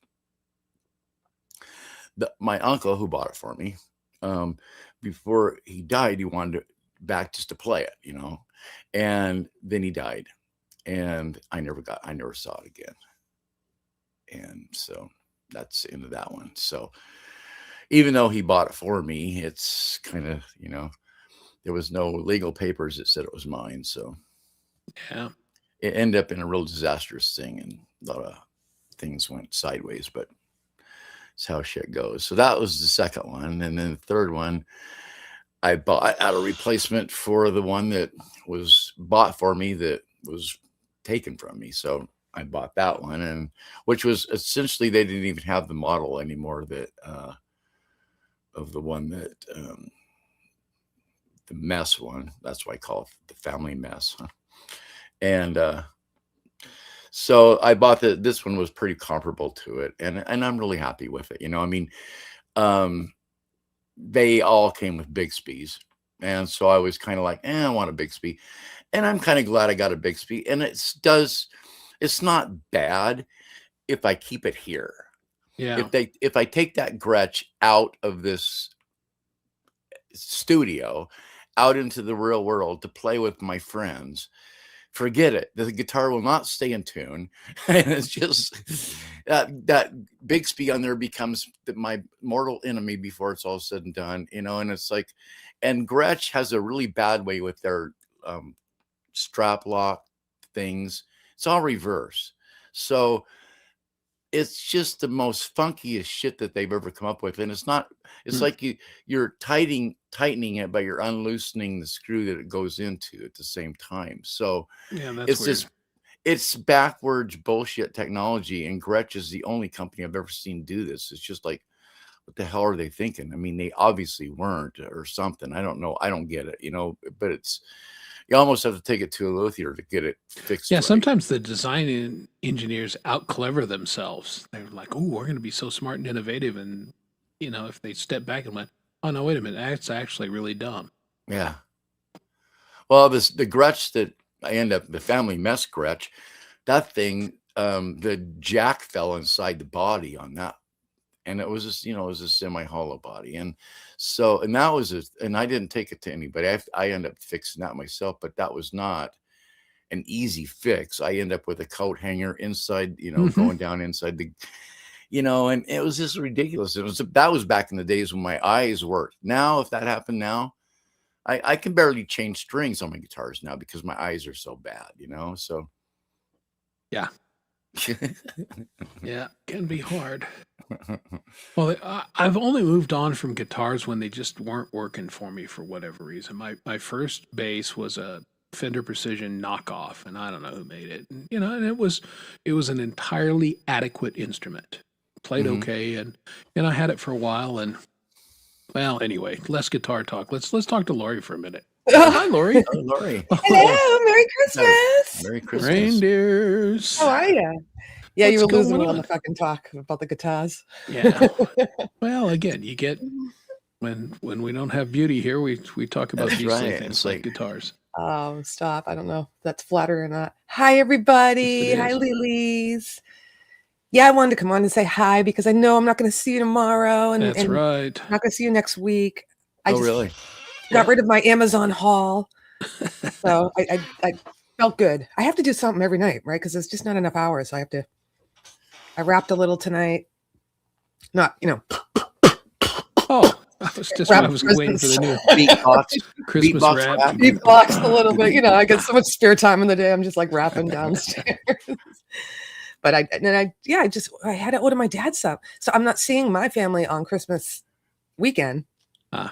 because we'll have my dad's birthday the following weekend. So I'm spending it with the baby and my extended family with the in-laws. So I was like, I don't have to order dad's present like right away because I have another week to left. But I'm like, I got to get it done because I was like, I still had to get stocking stuffers for Cameron and all that. So that was my Amazon haul. Hi, Zach. Yeah. Hello, Hugh. I know I've seen you guys all night. And this is late for me coming in. I usually want to get off by 12, but Yeah. Yeah. I'll get off around 1 a.m. this time. You're No. looking lovely as usual. Oh, thanks. Yeah, it's my I reindeer love ears. that. I love little antlers. I got my I just gingerbread found shirt on. I love your red shirt. Is that the one that you had on in your video too? Yes. Yeah. So it's the cute. Oh snap. Yeah, it Ooh, doesn't show up very well on the. There's enough green in the brown there that he kind of disappears. But yeah. I know we had a Christmas party at work that I couldn't go to because I had to go to Boston and pick up Cameron last minute, so I skipped it. But everybody wanted to wear their antlers, but work automatically on Zoom. We have a background, so you can't see them because they're green. yeah. Oh, yeah. So Do you it's guys good. think about that when I It just buy something? disappears. I think, oh, how much green is that? Well, that's not going to Yeah. work. Yeah, exactly. Yeah. You'll have to watch the replay when you're doing your eggnog because it ends up your green screen turns it into beer. Yeah, no, I noticed that. It's like it's a little funky looking. Really? Yeah, I was going to wear the elf hat, but it's green. You So did I an was like, eggnog video? I had made eggnog. Oh, tonight. It's already Okay. gone. Yeah, I'll no, I probably should on my have other talked tab. about. Yeah, Yum. yeah. And Eggnog. Homemade it was eggnog? tasty. No, I bought the dairy crap, but Good. But I mean, I put my own rum in it and my own nutmeg. Ooh, I like nuts. Meg. Sorry. Did you hear me the other day when I was like, I'm freaking doing a million things. I'm in the kitchen. I'm trying to make a lunch real quick and I'm on my phone and I'm whatever I was doing. I'm making my yogurt bowl that I like to have for lunch. That I put a little cinnamon in. Cinnamon's really good for metabolism, by the way. And I put nutmeg in on accident. And it ended up being like a really good accident. It tasted like pie. Like Yeah, nutmeg is Greek amazing. yogurt, sugar, nutmeg. I had raspberries. I was like, oh, pretty good. Serendipity. Yay. Yeah, worked out well. Yeah, little mistakes like that can make things better sometimes. Mhm. Da-da-da-da. Dun, dun, dun, dun. There you go. Yeah. I hate things on my head though. It flattens up my hair. I did get my hair done today. It's a mess, but I got my roots done. So I kind of don't want to flatten it with the reindeer ears around. I washed my hair All my today. friends here. Yeah, I just tuck my hair up under my hat. Yeah, let me see. You say you have bad split ends. I don't think you have bad split ends. I blurred them out so that they're even worse. Oh, okay. now. Yeah, it looks good. So it's part of the blurred background. It's just very nice. It's my halo, kind of goes with territory. It looks good. You and Chris with the long hair. You guys have longer hair than me. Because I just close. got that, but yeah. All right. Is No, my hair so here's long or medium? What? When is it considered long and when is it considered medium length? I don't know. I think past the shoulders it gets that. I would say that's the definition of longer hair. Once it's past. Well, the mine shoulders. definitely is long. So Oh, it's long. Very long. mine, yeah. It's flipper. It looks so soft. I'm That's just looking at Leela's note here, Yeah. and I just thought the little nuts were called Meg. Meg. That's singular of it. Yeah. Oh, okay. Yeah. Nutmeg or nutmegs? Yeah, I thought they were Meg nuts. No. Those are the male nuts. The male. I can't even say it. I'm not going to go there. What's roasting on an open fire? Where's Jade? I know you lurk. Oh my God! Yeah. We got to see that guy again. Well, yeah, we That have was not. Chet's Just nuts. once. Chet's I ran nuts. across that the other day on accident, and I meant to bookmark it, and I didn't. Ah. Yeah, it's a real shame because that was a killer performance. I All right, always so now, change what are you this making stuff. for Christmas dinner? What are you? I don't. I never host Christmas. I either go to my family's or I go to my in-laws. Do they have traditional or? Traditionally, I did put it in the chat when you said that we always do a roast. Okay. So because we just have Thanksgiving, so that's the turkey. But in my family, there's 3 courses, right? Because we're Italian, so you start out with like an antipasta or soup. Then you have some sort of pasta like lasagna or stuffed shells or something like that, and then you have the main course. And the main course for Christmas is always tends to be like roast beef, gravy, mashed potatoes, roast beef, roast beef, which I love. I love beef way better than ham. I was saying that in the chat. Yeah, But I mean, I eat beef several times a week. I love beef. Yeah, meat. That's what Where's we had beef? last night. Meat. Where's Shaved beef? Where's beef, and I cut it into little strips, and I saute them, and we have it on salad. So it's a hot beef salad. Yeah, delicious. I saw a clip today on Facebook. I was thinking of you because I thought it was the Kendrick barbecue guy, but it wasn't. But it's something that he had liked. And it was a restaurant that does these loaded sirloin fries, and they had like 6 sirloins, really thin, flipped them on the industrial grill, and then chopped it up finely with like a knife, and filled this box with like all these French fries. Put that on top, and then they put cheese on there. Whatever. And One then, would hope because we're not fat enough. yeah, exactly. And then dollops of sour cream, and then like an olive oil with like blended herbs in it on top. And I was like, oh my God. And then they scoop into it and they showed you. I was like, I love French fries. I just don't eat them. I don't get to eat them that often. Well, you'd be proud of me. I haven't had a single carb since Tuesday. Really? Yeah. So 2 days? Yeah, well. Woo! Oh, for me, that's, I mean. Easy now. Don't get it. And I know. Hey, look, small steps, right? Yeah, no, absolutely. Yeah. No, that's good. Yeah. I was talking to my son today a lot about carnivore, and I could never do carnivore. I need variety in food, and and I tease dog paw, but I do know it is really, really good for you, especially somebody with autoimmune stuff or inflammatory stuff, which my son has, and his doctor's been saying if you do carnivore even for 30 days. But we were talking about it, and I'm like, it's just I couldn't do it. It's very strict. It's steak, steak. But I love steak. But you'd have to have steak, eggs, bacon, butter. Salt's the only spice you can have, especially at the beginning if you're doing strict carnivore. Kid's 21, you can't have a beer. And I'm like, yeah, screw that. Yeah. But I'm not going to be that strict. But yeah. But I'm looking at the sack of potatoes going, don't do it. And I mean, for an Irishman to swear off potatoes is, I'm from Idaho, so Yeah, exactly. So you're sick of them or you like them? When you're born in Idaho, which I was, it kind of is like ingrained in your DNA. You got to eat potatoes. It's like Germans and beer. I mean, obviously you're going to have, And I know potatoes are amazing. You could do so many things with potatoes, and they're I all had good, potatoes this morning. I had hash browns, right? Hash browns, French fries, baked potato, freaking scalloped potatoes. It just Yeah. goes on and on.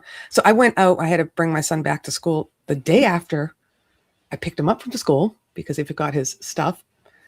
And I said, well, I'll drive to Boston again if we go out to dinner. Just me and you. So we did. And when I go out to dinner, I try to be good, but I can cheat too, right? I can afford to cheat a little bit. Anyhow, Yeah. I was like, I'll get the baked haddock. Broiled haddock, I'm sorry. So it didn't have like the breadcrumbs and all that, but it came with like, roasted potatoes. And I said, well, if I'm going to do potatoes, I want French fries. So give me French fries. But then afterwards, I was like, oh, I kind of want a roasted potato. Just once you get that carb back in you want it again. You crave it. So it's better to stay away. That's the thing. Yeah.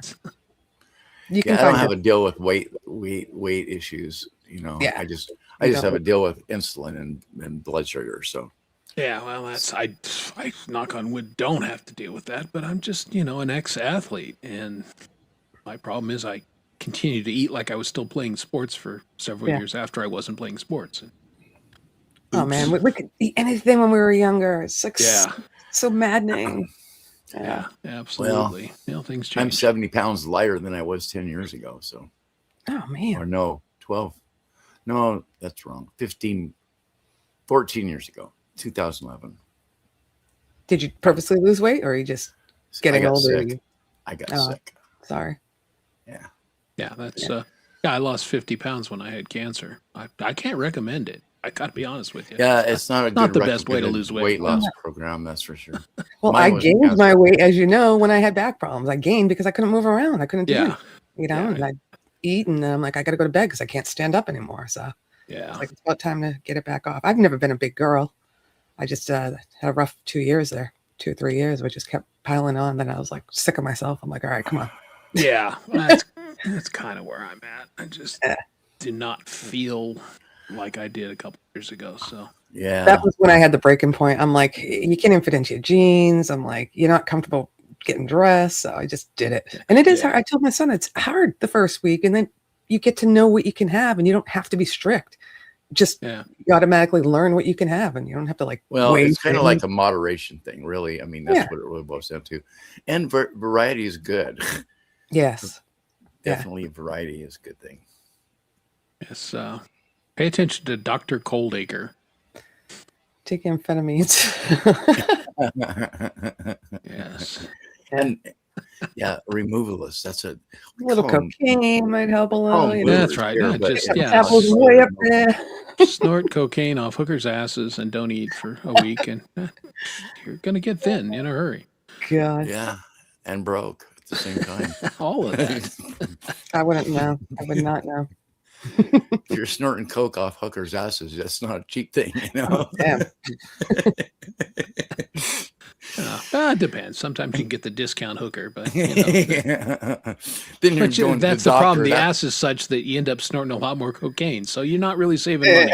But those cheap hookers, you end up going to the doctor, and the doctor bill is not cheap either. So I mean, it's kind of a double-edged sword, no matter what. Gotta stay clean. So I put up my cheesy garland tonight. I don't know if you can look at that. Yeah. It looks. So you're all ready for your Christmas show tomorrow? It's that like 1970s garland that you don't get anymore. Yeah. Because I was taking out all the wrapping paper. I have a huge box to wrap tonight, and I was like, oh my god, I had that garland that I bought for last year's show, and I'm like, got to strewn that about. I got the red lights on, but you can't see them unless I turn everything off. I just remember. You can kind of see them, but that light is red. It looks white on here. Yeah, it does. Really? It gets really dark there. I can't see anything if I shut the lights. Yeah, I'll show you because the red looks really cool. Alexa, good night. Okay. Ooh. Oh yeah. And You got a little fire back there. Oh yeah. Oh yeah. Ooh. Spooky. Wow. Yeah, it looks like the batteries caught fire in your secret drawer there. What batteries? Yeah, that's kind of crazy though. But I can't see when I run my show, I have my list and I'm like, it's pitch black right in front of me. And my face looks kind of scary. I mean, that kind of thing sort of looks like something that might attract Platehead. You know what I mean? Yeah. Now, this So would Yeah, be that- good for Halloween, though. I wouldn't do it for too long because it might be like Beetlejuice or That's so something. scary. Imagine if Platehead shows up under my bed. This thing's so cool, but you have to have a room that's either smaller or I don't have it centered in the room, and it's supposed to light up the whole ceiling. And it's getting the ceiling way over there that you can't see, but It's cool. they advertise it as your whole room looks like a ocean if you put it on blue, and it doesn't. You have to put it in the center of the room or have a smaller room. My room's pretty big, even though it doesn't look big, but it goes way over there too. So There you go. Halloween moon. Yeah, and I mean that would be a good. Check this out later. That's a good look for a Halloween It show. would be a little dancing devil going on back there and stuff, you know. Oh man, back in my Snacks and Tracks days where I started going live, it was called Snacks and Tracks. I used to throw the biggest Halloween parties, and I had a real disco ball here hanging from my ceiling fan. I had strobe lights. I had a real industrial fog machine filling up my room. It was crazy. Until the family was like, that's not safe what you're doing up there. By the way, how about stop? Yeah. and my fog machine died. So, but yeah, for Probably Halloween, just as well. I could do orange for Halloween. It's on red right now. Oh, that one is orange. That one is? That looks yellow. Yeah, the lights, streaming lights are just sucky. Yeah. Yeah, the cameras don't know what to do, and so they don't interpret. And like I said, my video goes through OBS, or my lighting factor goes through OBS. Yeah, And so it could, I set off the white balance, so it could be all weird. yeah. They say if you want to get a real true color of what you look like and what your lights are like when you go on OBS and you're doing the video configuration slide, to hold up a white piece of paper, make sure it looks white, not like kind of blue. But I'm like, that's impossible to. You like it like this, Zach? Okay. Yeah, it looks pretty cool. That fog is bad for you. Yeah. Well, it's Leland, an petrochemicals. industrial machine in this like 10 by 17 room or whatever my room is. And I'm like, Yeah, that's Yeah, well, I hated that. filled the whole, but we used to crack up because it'd fill it. You couldn't see me. Then I'd have to shut it off. And I'm like, I'm probably going to set off the fire alarm with this thing.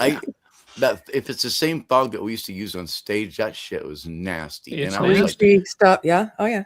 and I that have no stuff, it was like, and that stuff would shut me down respiratory wise. oh yeah, It was- it's nasty. You know, it was like, turn that shit off. It's like, I don't need to bring a fucking inhaler to the fucking gig, That's bullshit, But it felt like it left like a film on my rug.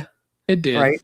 Yeah, because It did. I mean, well, It's it's a nasty, man. petrochemical that they're atomizing, and yeah, it's Nasty stuff, man. It's not good. No. Well, then it's a good thing it died. For my Halloween show this year, I actually went to the party store to look for one, but I was looking for like a smaller one.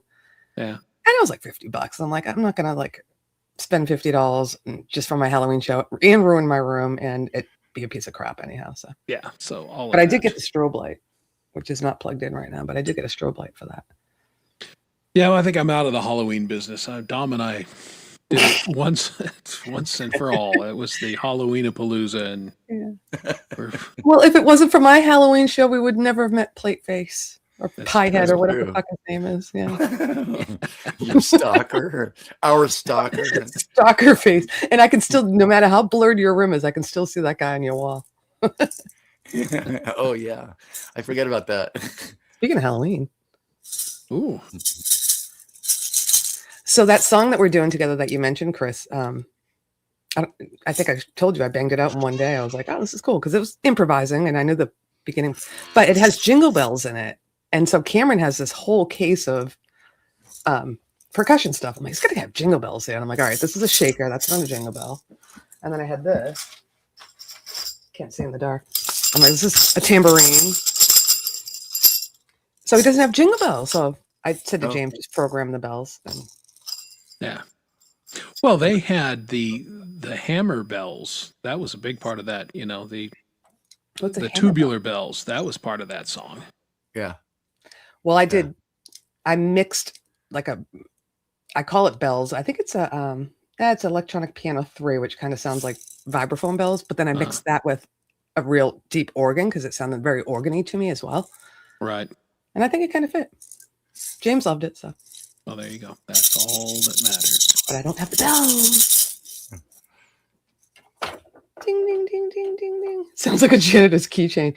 Yeah, I was telling Gary about it, and he's like, he read that, for something with that sound, like bells or like Heterogeneous triangle, you need like a high-powered microphone, something that's not cutting out noise. Like, I don't have all that equipment to make it sound like a real recording and like in a studio. So, yeah. Off we fuck to a backing track. Yeah, that's what you got to do sometimes, right? Yeah. Do I look scary? Should I put my lights back on? Ooh. No, not too scary. It looks like my face is like wicked white. Ooh. Wicked. Top. Well, it was kind of like you could have put like vampire teeth in, and it would have worked. Yeah, it's not getting the Christmas vibes. It's giving the Halloween thing. battery explosion, Hawaiian. I mean, Halloween. You terrified the children at Christmas time. Yeah. All right, Alexa, let there be light. You said no. She takes a while. Yeah, figure it out. She said got it, and she didn't turn it on. Alexa, let there be light. Now you're focused now. Woo! That's a whole lot of light. Yeah. Whole lot of light. Too much. I'm looking shiny here, but yeah. I'm trying to get it perfect. And I know you can take these soft boxes that you get. And I don't have them directly on me. You can angle them, and it's a softer light coming from the sides of them. But I have to have the overhead on to see, and it's just way bright. Leela, I've got weird lights going on here just to, loves me. It's all about good lighting, though. You have to have good lighting when you go live. Yeah, but it's strange lighting. I've got a windscreen that's kind of mellowing one light out over here. Yeah. I've got weird contraptions. Even though it's about being even, having them equally on both sides, like especially with green screen, not just going live, but yeah. Soft box. Yeah. Kids. Oh, you kids. Oh, you dirty-minded children. Dirty. So Coldie's doing good with his move, and he's got 2 weeks off. I am off next week. Actually, I have to work Friday, but the day after Christmas, no one's around anyhow. Yeah, I'm back. I'm basically off too, but that's why you ain't gonna see me around. I'm gonna be drinking whiskey with my boy and doing Christmas crap. And I love it. Yeah, I figured next week Christmas is over by the time I have to go live again, but I'm gonna be tired. I'm like I like having that Friday to not think about anything after the chaos of Christmas Eve, Christmas Day, blah blah blah. Right. But I got 7 full tracks so far that I'm going to play tomorrow. So not just a backing track, but full songs from people, which will be fun. You go. Yep. I got some reindeer games that we're going to play. Cool. A couple of reindeer. Are you going to let people play the reindeer games? No. You're not going to exclude people like Rudolph, are you? Yeah, right. I know. No, if your nose is too bright, you're not playing. Oh. Well, I haven't been drinking that much, so I'm okay. If you have a bulbous red nose, you can't come on my show. Hey, Rudolph, lay off the sauce. Yeah, but you're not around tomorrow night. You said, right? I'm not going to be there. No, I'll be at the hockey game. Cool. That'll be fun. Yeah, it's going to be good. I'm looking forward to it. Wearing my big Avalanche jersey, and I think you're in a box. Is that what I heard? Are you in a box? Yeah, we're in a luxury suite. Wow, nice. So we'll have a great view. Dirty box. Well, I assume they clean it during the, between games. I forgot about that light. Yeah, I don't want to be in a dirty box. We talked about that. Yeah. No, it should be good. It should be a lot of fun. And I think this family is so cool. I think we all bought each other the new jerseys. Because I know I got my wife one, and she's like, "Yeah, I couldn't get him. I wasn't in time and everything." And I'm thinking, "Yeah, I think you're lying, just like I am." Yeah. Oh, that's cool. Yeah, it'll be matchy. Yeah.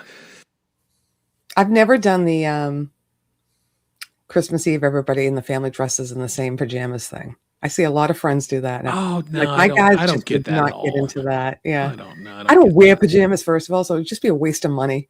Yeah, but I'm like, they're not gonna do it. I don't care how fun it is, but I don't see the fun. Yeah. I live in pajamas, so I mean, So you should dress up in a suit that night. Yeah. That's right. Yeah, Make it different. get a tuxedo and go. Hey, I actually own a tuxedo. It's in the closet. I haven't had it out it's in a clothes bag, but so I haven't had it out for years. It's probably too big now. It might be. You have to get it taken in. It was back in the days when, it was bigger. Yeah, I was never a pajama person, Leela. So I, as a little girl, even I would love the feet pajamas, but I hated hot feet. Like I can't sleep with socks. I have to have my feet out to touch the coldness of the sheets. And my mom found when those feet pajamas were huge, all of a sudden they came out with ones that had detachable feet, and she knew I would love that. But still, that would just being all in. No, it's unbelievably constricting. I don't think I've had pajamas since I was 10, maybe 8. Me either. Yeah. Me either. In fact, we did a sleepover party for one of my shows, and I'm like, I had to buy a nightgown for it. Actually, I wore a robe, but I had a nightgown. Was that the pajama party? When we did the pajama party. Which is hysterical, Chris, because I was trying to delete stuff off my computer to make space, and I was finding all these old AI pictures that we all did of ourselves, and there was you in your silk fucking Hugh Hefner pajamas and the mask. I'm like, why is this saved on my computer still? It's just like you imagine, it's like, I can just see Chris doing that. No, you can't. That was great. It's so opposite of how I actually am. Yeah. That's what made it funny. I think exactly. That's what I made used it our funny. images as like a trailer or something, but Yeah. Yeah. I'm trying to look at the chat. When you see me looking down, I'm looking at you guys, even though it's the opposite way. The chat's over here. Look left, look right, stand down, sit down, fight. Okay. Always look at relative. What's going on back? Where do I have to look at what? Oh, it's on this side. Okay, well, if I look over that way, then look at what is in my room and where you are relative to what's in my room. And then I know which way to turn. Well, I have my image mirrored for myself. Oh, you really? So when I point to my bed, I'm actually pointing to my bed. You can do that, but you guys see it the opposite way. Oh. Like, so the chat is over there to me, but I have to Right. point that way to make it look like, I don't know. Oh, Maybe I shouldn't really? mirror my camera. Maybe that would help. I don't know. Don't you look funny to yourself mirrored? Well, no, it looks like it should be. For and when you? it's not mirrored, my bed would be on the wrong side, and then it would screw it up for me. Oh, really? Okay. Yeah, I don't know. Maybe I'm getting that all wrong, but I just know I don't know where to point. See, that's okay. I don't have a mirror for me because it would screw me up. Where are you pointing right now? Where your hand is right now? Where do you think you're pointing? I'm pointing toward the window. Yeah. And the red. I'm covering pointing it. towards plate face. No! Nah, he's just misunderstood. Poor Heather. She has no idea. She's like, what the heck? I'm like, it's going to be too long for me to try to explain. I'll just tell her someday in, a private chat. Yeah, you'll figure it out, or you won't. Or you won't. Yeah, we're all just letting her go with like being confused. It's like, good luck. Catch No up, one's helping you her know. out at all. We're like, yeah. Yeah. Well, I mean, you pop into the chat once a month. Hey, what's going on? A lot of stuff. A lot. Yeah. Sorry. You have time? PJs and Crocs. I'm calling the fashion police. Isn't that how all Aussies dress though? Les and Crocs. Those things are the nastiest shoes. Sorry. Yeah, I don't get it. A lot of medical people wear them, and I don't. It's They're because they're comfortable, comfortable. I hear, but They're very comfortable. Yeah. That's why they're comfortable. And if you got to be on your feet all day long, they're Yeah. comfortable. I'd Well, rather I get guess I can see orthopedics that. than those things. Expensive things. I wore them for a short time, but my ex loved them. She was a nurse. Yeah. That's why nurses love them. Yeah. Mhm. Yeah, but I mean, they just seem And slides, yes, slides. nasty somehow. And I mean, I don't know why I think that, because you could wash them pretty easily, but I don't know. Well, they I have see no shape to them. First of all, Yeah. you don't want like just to look like cinder blocks on your feet. But yeah, they look plastic, so they look like they just smell like feet. yeah, nasty, Are exactly. we still talking about Crocs? Yeah, sorry. I had to excuse myself because I started coughing and been there. So Well, did we upset you about the Crocs? yes, Since I'm so upset. Yeah, it's like you're such a fan of Crocs. he's gonna have trouble forgiving us for our Croc hatred. Leave Crocs alone. The Crocs belong in the Lego set. That's what they look like. Crocs have lives too. Yeah. But even Dark on black. little kids, like they're cute on little kids, and I'm sure they're comfy. Yeah. But Well, they little are kids comfortable. dirty. So I even picture them being even dirtier. Well, yeah. If you're a nurse, they're probably not going to be dirty, you know. Yeah, Yeah. there you go. Yeah, Gary called it. That's not accurate. Oh, God, that's awesome. Denver's lousy with those Cybertrucks. I don't get it. I mean, Really? you could What's a drive an Cybertruck? an Like a F-150. garbage can with wheels. Oh, they're just they look Yeah. ridiculous. I don't know. I know. Elon's drugs are way better than mine, apparently. Asperger's. Yeah, yeah, I think so. Is someone Yeah, going to approve that less dude's on the Luigi's spectrum. message? I just approved it less. We're amongst friends here. Yeah. I know Yeah, my crack I team thought of it was my like moderators is on it. I thought it was a dumpster I with did it. wheels. You thought it was what? A Well, dumpster on wheels. Yeah. I saw the first time I saw one was actually out about, and I came up to a stop sign, and here come one, and I was like, "What the hell?" This has been a couple of years ago, 3 years ago, 4 years ago, whenever they first came out. Just weird. Those, Yeah. you know, aluminum weird things. yeah, I don't get them. And people would, because they're that brushed aluminum, so people tried to do the wrap, and then they found out you can't wrap it. It embeds in the aluminum, and then basically the truck finish is ruined. So it doesn't look like the aluminum. It doesn't look like the wrap, and so Oh, that's And, they, you know, and yeah, their you're performance is crap. They can't, I mean, yeah. they're terrible in the woods. Well, I've just, again, I'm, here in Colorado, they have to turn off the power if the wind blows too hard. So having an electric vehicle doesn't make a lot of sense to me. No, and what we've been through the last couple of days. Yeah, Mm. exactly. My car is coming up on 9 years, and I'm going to have it paid off in a couple of Cool. weeks. Nice. 9 years. I'm like, wow. Yeah, And I'm that's- still discovering things in it. It's a Jeep Really? Grand Cherokee. Oh, okay. Oh, I just realized, like, over the summer that there's a way for me to set my air conditioning, like almost like a thermostat in your house, where if I want it to be like 69 in the car or something, I can set it and it goes on and off automatically. I'm like, never knew that. you know what's really nice? That the Jeep Grand Cherokee is the most comfortable vehicle I've ever driven. As I far love as like seating and just comfortable with the steering wheel and how the back support and it's You can change the lumbar. You get the heated seat. You can go forward. You can raise it. I love to be really tall when I'm driving, like over the steering wheel. It's and so if I totally the get- most comfortable. Yeah, and it's knock on wood, been great for me. Yeah. Oh, that's good. 9 years, yeah. I rented one time and it didn't hold Hi, oil. So I was not It very didn't happy with it. Yeah, it was just leaving puddles where it was like a brand new Jeep. And I'm like, Seriously? yeah, and I called the rental people and I went, I don't know what to tell you, but this thing doesn't hold oil. The inherent problem with it they were having with Jeeps for a while there, and I don't know if they've got them fixed or not, but there's electrical issues. Oh yeah. No, they're still suck in that regard. Every now I have Sirius XM on it, and I'll go, like, sometimes I'll start the car and it takes a while for anything to even load or for the volume to go up. So I think it's getting on the older side now, right? Being 9 years Yeah. old, but weird things like that. But other than that, I've been pretty lucky. Yeah, well, if it's 9 years old, it's going to have little things.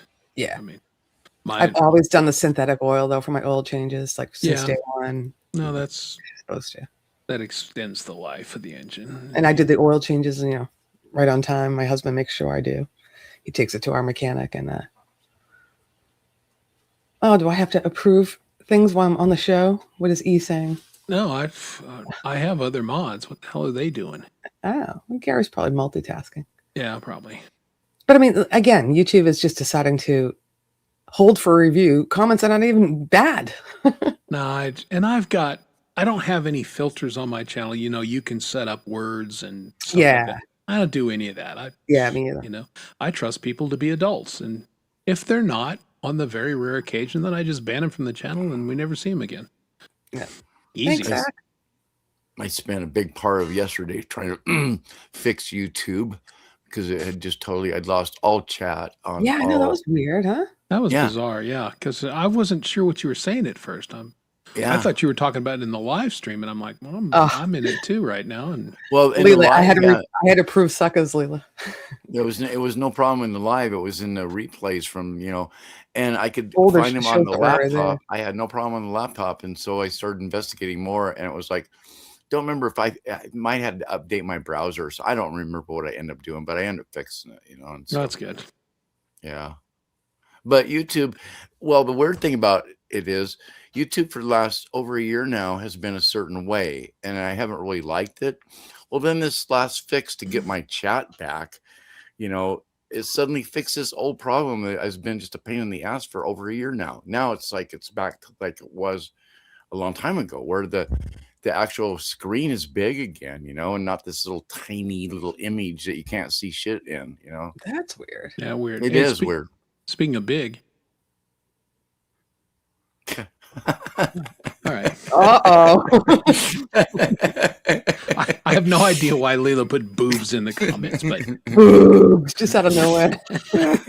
but thanks. You gave me a great segue there, Leela. I appreciate it. That was perfect. So Chris, you were talking about Nightbot and how you don't have Nightbot. So Nightbot, you can make a moderator. Right. I turned all that off because I'm like, so I do have Nightbot now, as you know, and I'm like, I don't want it moderating because it's gonna be like banning my friends who I'm cool with and all that. And I'm like, yeah, we can do the moderating, and I got great mods, so yeah. Yeah, that's it. All right, E, you're making me work here. I got to approve everything. Every time someone says boobs, I'm like, approve. Gary had to go. It looks like I'm the only mod here right now. Well, see. Yeah. Yeah, you were bitching about, you didn't, I'm not a mod. Well, now you're a mod. Get to work. Yeah, what the fuck? Give me back my wrench and I got to work while I'm on air. Yeah, can you believe that? He's just relieving his bladder. He'll be back. Yeah. What time is it? I don't know. What time is it? 9:30, yeah. Yeah, I got down to the minimum amount of moderators, Leela, so I'm slowly adding back. Every once in a while, for the money, so hard for you, honey. Every once in a while, you just gotta, see where you're at and clean up your channel and start over. Yeah. Start over. Yeah. Refresh and cleanse. Oh my God, Hugh said moist, and I didn't even see that. I need to unhide that. Oh. Moist is a bad word these days. Well, it is in Nate's book.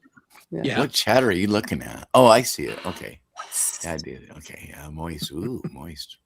I have to pop up. I can't moderate in StreamYard, so I pop out the live chat from YouTube, so I can actually. Oh, come on! Now she's doing moist boobs that I have to. You think by now YouTube knows that we're approving moist and boobs? Yeah. That's it. I'm not doing it anymore. James Myers, the chimney sweep himself. Hey, James. Yeah.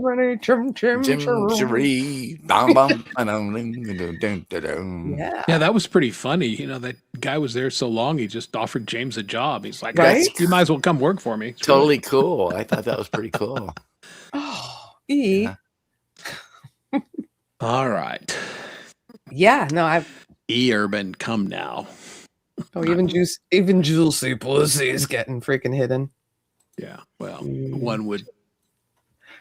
The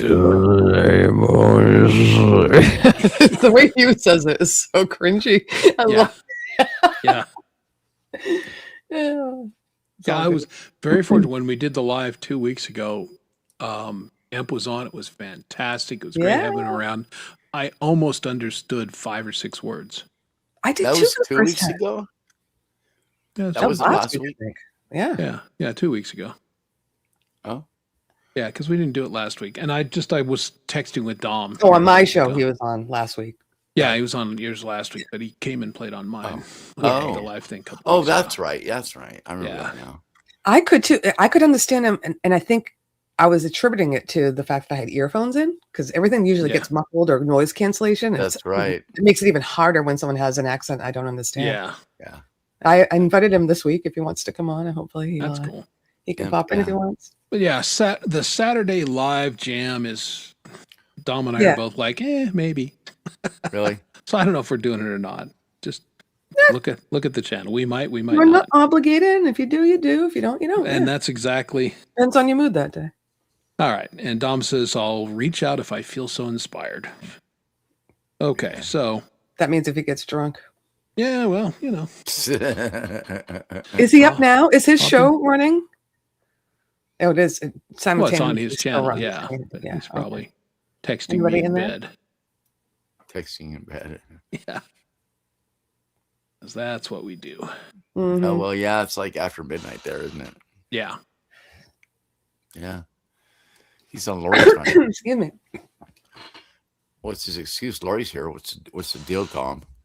Yeah. Well, he's getting older, He just I doesn't know, have the stamina that he used oh. to have. That's why he Yeah. quit doing this show, because he was like, Because I can't nobody do would it change anymore. his diaper. Is that what you're saying? I used to enjoy watching you in the banter. Now, yeah. Oh yeah. Yeah, now you're just stuck with kind of me, and then when you guys come on, it gets better again. You're a good talker, though. You can do it on your own. You don't need us. It's a compliment. Well, thank you. I'll just take the compliment and say thanks. But it's always much better when you've got your friends Easier. on. Yeah. I couldn't do definitely. it, Chris. I mean, I have all you guys on my panel, and I'm grateful for you. And I always say to Gary too, I'm like, and Leila, I'm like, you guys put on an amazing show. When you don't have somebody else to talk to or bounce things off of, it's hard. Yeah. You're talking to a screen. I mean, Yeah. you can talk to the chat, which You're is great. monologuing, yeah. Yeah. It's the difference between playing in a band versus going out playing solo. Yeah. It's just comfortable. And Well, it's- that's it. I'm kind of morphed into playing solo. So why I like doing the collabs and having Yeah. people on the show, because then it's the interaction. absolutely. I keep my solo See, stuff. Jade's gonna private. get off. Don't we all? Woo! You keep Did you what? hear what I just I'm said? hoping to get off this Yeah. weekend. We'll see. You didn't hear what I said, did you? What'd you say? Say it. I said I keep my solo stuff private. So you're gonna get off too. Okay. Everybody. Don't we all? Woo! It's healthy. You need to get off. Ew. Don't want that Oh. backing up. So Chad quit YouTube because of E-Urban. Okay, now I know. Yeah. Big wish, yep. 1, 2, 3, 4 in Eastern time for sure. Yeah. There you go. I wish. Fucking cartwheels. Wish. Fucking cartwheels. Oh, these people. Wish Foundation. Yeah. I've done that before. All right. And there he is. He's out. He's off. Woo! He's on the train. I feel like it's New Year's Eve and I gotta get off. He's gonna see his friend Knockers, and then he'll be in his nice, cool apartment. Uh-oh. Yay, Coldy. Hopefully you come on my panel tomorrow night. That'd Yeah. be cool. What is that? A male mermaid? What the hell is that? Emoji. I don't know, What? but It looks like a yeah. Yeah, it is a mermaid. Is that Zeus? Are you Zeus? a mermaid. Knockers. So old. Yeah. Yeah, but it was- not named that for the reason you think, Urban. Sorry. Abba Baba. Yeah. Well, it's good that people are moving off. After tomorrow, I'm going to be essentially off for the rest of the year too. The rest of the year. Yeah, I'll still. It's 2 weeks. Yeah, I know. Well, but It's like when people say, see you next year. yeah, that's Oh, he sounds That's more always so ominous lame. like that, you know? Yeah. See you next year. Yeah. December 31st. Poseidon, Yeah, I'll that's see what you it next is. I year. couldn't think of the name. Poseidon, yeah. Okay. Yeah. Well, I'm gonna get off. I usually like to get off at midnight yes. That's on a what work you're night. close to. Tomorrow's my last day. I got my big review tomorrow with my That's manager. right. Yeah. Try not to. Yeah, don't show up looking all draggy. Yeah. I was up all Should be night. fine. It's not till 2 in the afternoon. It should be okay. I hope. Okay. But thank you for having me on. I just want to say Yeah. hello. Merry Yeah, Christmas. it was great having you on, and have a great show tomorrow. I will. Thank you. I I'll will miss check the you. replay, but All right. Well, we got your song. We're gonna play one of your songs. We got a lot of cool Christmas songs. Yeah. Sunshine sent me one, which is great. Great Benzini sent me one. Kubrick, Les, got some good ones. well, there you go. Well, that will Yeah. be fantastic. So, All right. Christmas spirit everywhere for Yeah. everyone. I'll try to adjust the light so you can see some red, but not just a scary white face of mine. But I don't know. Whatever. Go live, have fun. Whatever. Do it. Yeah. All right. All right, well, go I'll rip a see you square. guys. I will absolutely. Bye, Dougie Oogie. Oogie. Bye, We'll see you chat. tomorrow. Yeah, see you tomorrow. All right. Peace Bye, out. Lori. There she goes. Lori's mishmash. She's going to go down and air pollute her chickens. Both of them. That's right. Well, she was down to one chicken for a while. The one literally flew the coop and was out for 10 days, and they finally recaptured it. And the chicken was not happy. All right. Yeah, volume 3. Jade just sent a note. She's done. Oh, yeah. Ready to go. So that'll be cool. Volume 3 tomorrow. Tomorrow. Yeah. Tomorrow. Let's see. Will I see that episode? Maybe. I'm not sure when I have to leave for the game. So maybe. That's becoming must-see TV here. So. Oh, yeah. No, it's good. I mean, there's You'll be several of watching those replay. artists that I wouldn't have heard of. And like, oh, damn, this is good. Yeah. Yeah, I love the venue. It's great show. Yeah, it's a nice format. Yeah, it is. And again, it's great having the having ads in there that are, our content. Yeah. Stuff that we care about rather Right. than the rando. sponsorship is great. The whole thing is really Yeah. a nice marriage between these companies and these artists in our community. Yeah. And outside the community too. It's just, Well, that's the thing. I think Jade has found some people that are kind of out wherever, local, either Australian bands or just somebody she's heard of from somewhere else. And like, right. Well, I mean, Helen Clark was kind of a, that's exactly who I was thinking of right there. and yeah. So just, new sponsors. Oh, that's fantastic. Yeah. Oh, that's good. Well, again, it's the kind of show that its sponsors would be well served to sponsor because again, you're hitting people that use the products, who care about it, who are great ambassadors, word of mouth, and well, and another thing that's happening too is we're starting to actually see some benefits of, and that is this community is gotten larger and larger and larger, and more people are becoming more aware of the people that, and this, we're putting a kind of a little blink on the map, if you so to speak, Yeah, for sure. Which is very nice. Yeah, getting to know all these new people and being part of that, it's like. Well, yeah, I think it's always exciting to you discover a new artist and think, oh, I dig this person. I like where they're coming. Well, the nice thing about it too is it's people that it's people that we can talk to. I mean, it's like, and some of the music that's coming out is just amazing. It's like, it's the top-notch stuff that's just. Well, yeah, it's peer support group, like it's from Music's Anonymous. We get each other. We can sit and go, hi, my name is Chris, and I play bass. Well, and two, hi, Chris.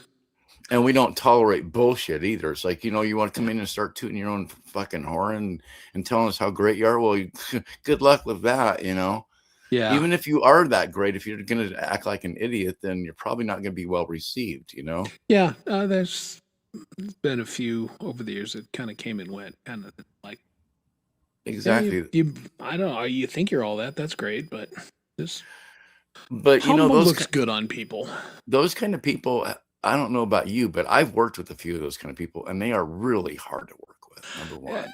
Yeah, they're draining. They're draining.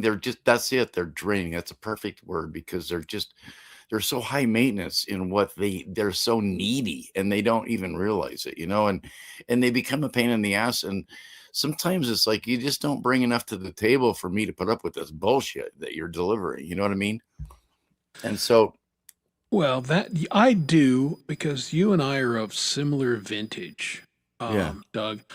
I ran out of fucks about 7-8 years ago. I went to the fuck store. They had no fucks in stock. They didn't know when they were coming back in stock. I checked the Amazon.fuck.com back ordered. So, yeah, I don't know when I'm going to get any more fucks, and it doesn't look like anytime soon.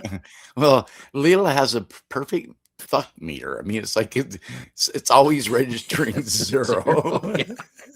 Yeah, exactly. Yeah, I care deeply about a lot of things, but for other people's drama, Yeah. artificial drama, I got no fucks to give about that. Yeah. I have a retarded family. I don't need outside help with that. There you go. Yeah, had a fuckectomy.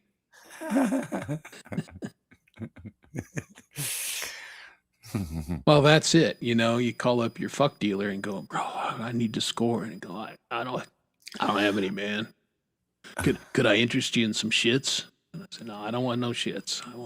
Well, I want fucks or nothing else. The thing about too that's really with if you're really paying attention, it's like this community can be pretty friggin' humbling. Okay. Yeah. I mean, if you're really paying attention, you better get off your soapbox, because there's going to be somebody that's going to blow your fucking doors off any second now, Oh, that's exactly it. Because, Frank did his show and grabbed 10 tracks, I think, off the new album. Yeah. And, I was thinking, maybe I'll get one of my tracks played. I had a decent chance. But as I really thought about it, and I've listened to the album multiple times, like, I have 3 songs on an album, and they're all good. None of them are top 10. They're just, there's so much really good stuff on there, and I'm okay with that.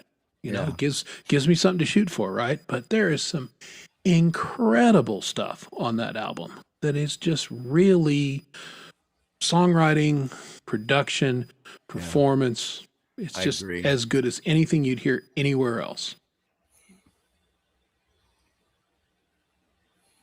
Yeah, my contribution to it it's okay and everything, but I don't feel like I'm in the top 10 on that album at all. Well, it's interesting though, because see, I disagree. If I was going to list my top 10 favorite tracks, your track would be on that list, because, and I can't explain why, other than there's just something about it that grabs me. It's a total earworm and got a great hook, and I'm all about hooks. So, and well, we're always our own worst critics, and I always for sure. I listen to it and I just like, what a fucking slacker of a song. It's like, but it's like it's been pumped up by enough people where it's like I'm kind of going, okay, well, maybe I kind of got to give it a little bit of something, because for me, it was almost, after I released it, I always wanted to take it back almost. I kind of. It's not uncommon though. There's been artists that have sold millions of albums, and they've had a song that they dislike so much that they didn't even want to play it in concert. Yeah. But the rest of the world and all their fans are like, you better fucking play that song, because it was their favorite. And so I get that. Yeah. I did one. I had one that was out that was a production thing, and it was licensed, and I fought tooth and nail to get it back, because I was so friggin' embarrassed about it, because it was just like and I think I might have told this story before. It was kind of a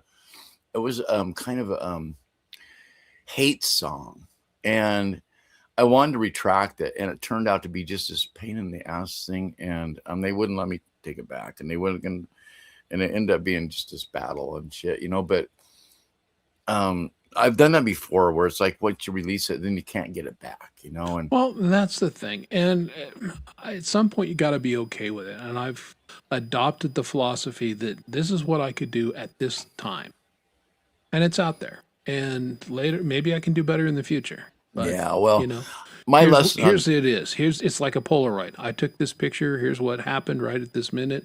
You tack it on the wall, and then you go take another picture. Yeah.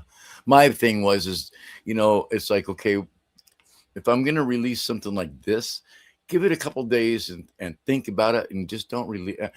Number one, I haven't written anything even close to remotely close to like that before. But this was like, I mean, this was a advocating violence, and which is not me at all. So, and it's like that's why I wanted to retract it, because it was basically telling me to pick up your gun, pick up your knife, and just go out there and and it's like, no, why did I even release that thing? And I was embarrassed that I did, and so. But I made Well, money on it, so yeah. Well, sometimes you can write out of character what you believe. I think most artists do that occasionally. It's like I'm going to put myself in a different character, a different persona, and explore it from that perspective. It's not well, necessarily what I think. what happened was that this when I wrote that song, it was right during that time when it was like the Occupy Wall Street movement happened, Oh yeah. and I got really pissed off about the whole thing, and um, I don't know why, but so I wrote a song, and I just and I released it immediately, and it was like to a library, and right after I did, I was like, oh, what if. And I tried. That's when I tried to take it back, because it was like, this is really not, And then I couldn't. Not a bad idea to be thoughtful about your stuff and let it simmer. And Since that's been a policy, I always do anymore. yeah. Is in fact, I won't even mix something. I'll get everything dialed up where it sounds like really good, and then I'll go to bed, and I'll come back. And you should. And I'll come back and listen to it. Does it really sound as good as I thought it did? Sometimes it does. Most of the time it doesn't. Yeah, a lot of times it's like, maybe, okay, there's a performance thing here that could be better, blah, blah, blah. Yeah. Hey, Feisty. Hey, we were talking about Feisty earlier. Hey, Feisty. Hey, How are Feisty. you? Join the chat. Looking at the Hey, chat. speak of joining the chat, how about joining the show? Hey, James Myers. What's going on? James. Chim chimney, chim chimney, chim chim tree. You are as lucky can be. I did. I almost caught fire. Did you? That's not good. No, Catching I fire didn't. is bad. If I would have lit them, I would have caught fire. Okay, well, see, you were smart to know I'm not going to light a fire until I make sure it's okay. And you found out, not so fast. Yep. Yeah, well, like I said earlier, if I was living there and I was equipped, I would be able to fix that one stove for you. Yeah, that's pretty cool. Yeah, when I was working at Square D, one of the things that took place there was, and I worked there for like 5 years, and one of the things that took place there was when I was back in the tank area, they called it. They were actually building on kind of as a side during breaks and stuff. They were building stoves, personal stoves for themselves. And they were these octagon, or not octagon, but these pentagon. They were 5-shaped, and they were just all these 5-shaped things put together to make these like wood burning, pellet burning, whatever kind of stoves they were building. And there was like a lot of them. And finally the company got wise and said, no more building stoves, because they were watching stoves leaving the building day after day after day. This was like in the 80s. So, I mean, the early 80s, late 70s. Yeah. So, yeah. Yeah. So yeah, I mean, he came out, he did his thing. He did sweep the chimneys. However, there's so much creosote built up in there. Some of it's like lava. And so he said that's because you've actually been having chimney fires previously, whoever was burning before. And then they found nails and all kinds of stuff in the other second story here. And he's like, see, someone's burning wood with nails in it. It's like, that's not, you don't put that kind of wood in there. So because he was burning the wrong wood, there's tons of creosote built up, even though that stove has only been used a couple times. So the one up here is good to go. The one downstairs he's like, you gotta fix it up. If you want to, you could probably still get away with it. They did build like the whole cement base around. around the stove. He's like, so that's gonna be pretty big challenge to get that out of there. He's like, you're gonna need at least 4 people to move that. I was like, Oh, oh, that's big. sweet. Oh yeah. Oh yeah. It's big, yeah. Yeah, They're 4 so- dudes. Yeah. So they got the chimney, all that creosote's all cleaned out now. No, so he took the wire brush and he went all the way up the chimney. But there's some of it, because it's kind of like bad, and it's caught fire. It's hardens in there and stuff. So he can't get that with the brush. So he has to basically throw this chemical down there that costs like $400 for the chemical alone. Muriatic acid. Is that what he's... I don't know what it is. He didn't say the name of it. But yeah, I'm guessing something like that. And it breaks it down in there. And then once it breaks it down, that's when we can find out, is there any more cracks in there? Oh, I'm sure that, I mean, our chat is having a field. I'm sure they are. I'm loving it. Yeah. This is what makes this show. We've got the best chatter commentators. Yeah. Too There's so funny. many funny things that you can pull out of Moranic. out of chimney cleaning. There's so many things you can pull out of that one. Absolutely.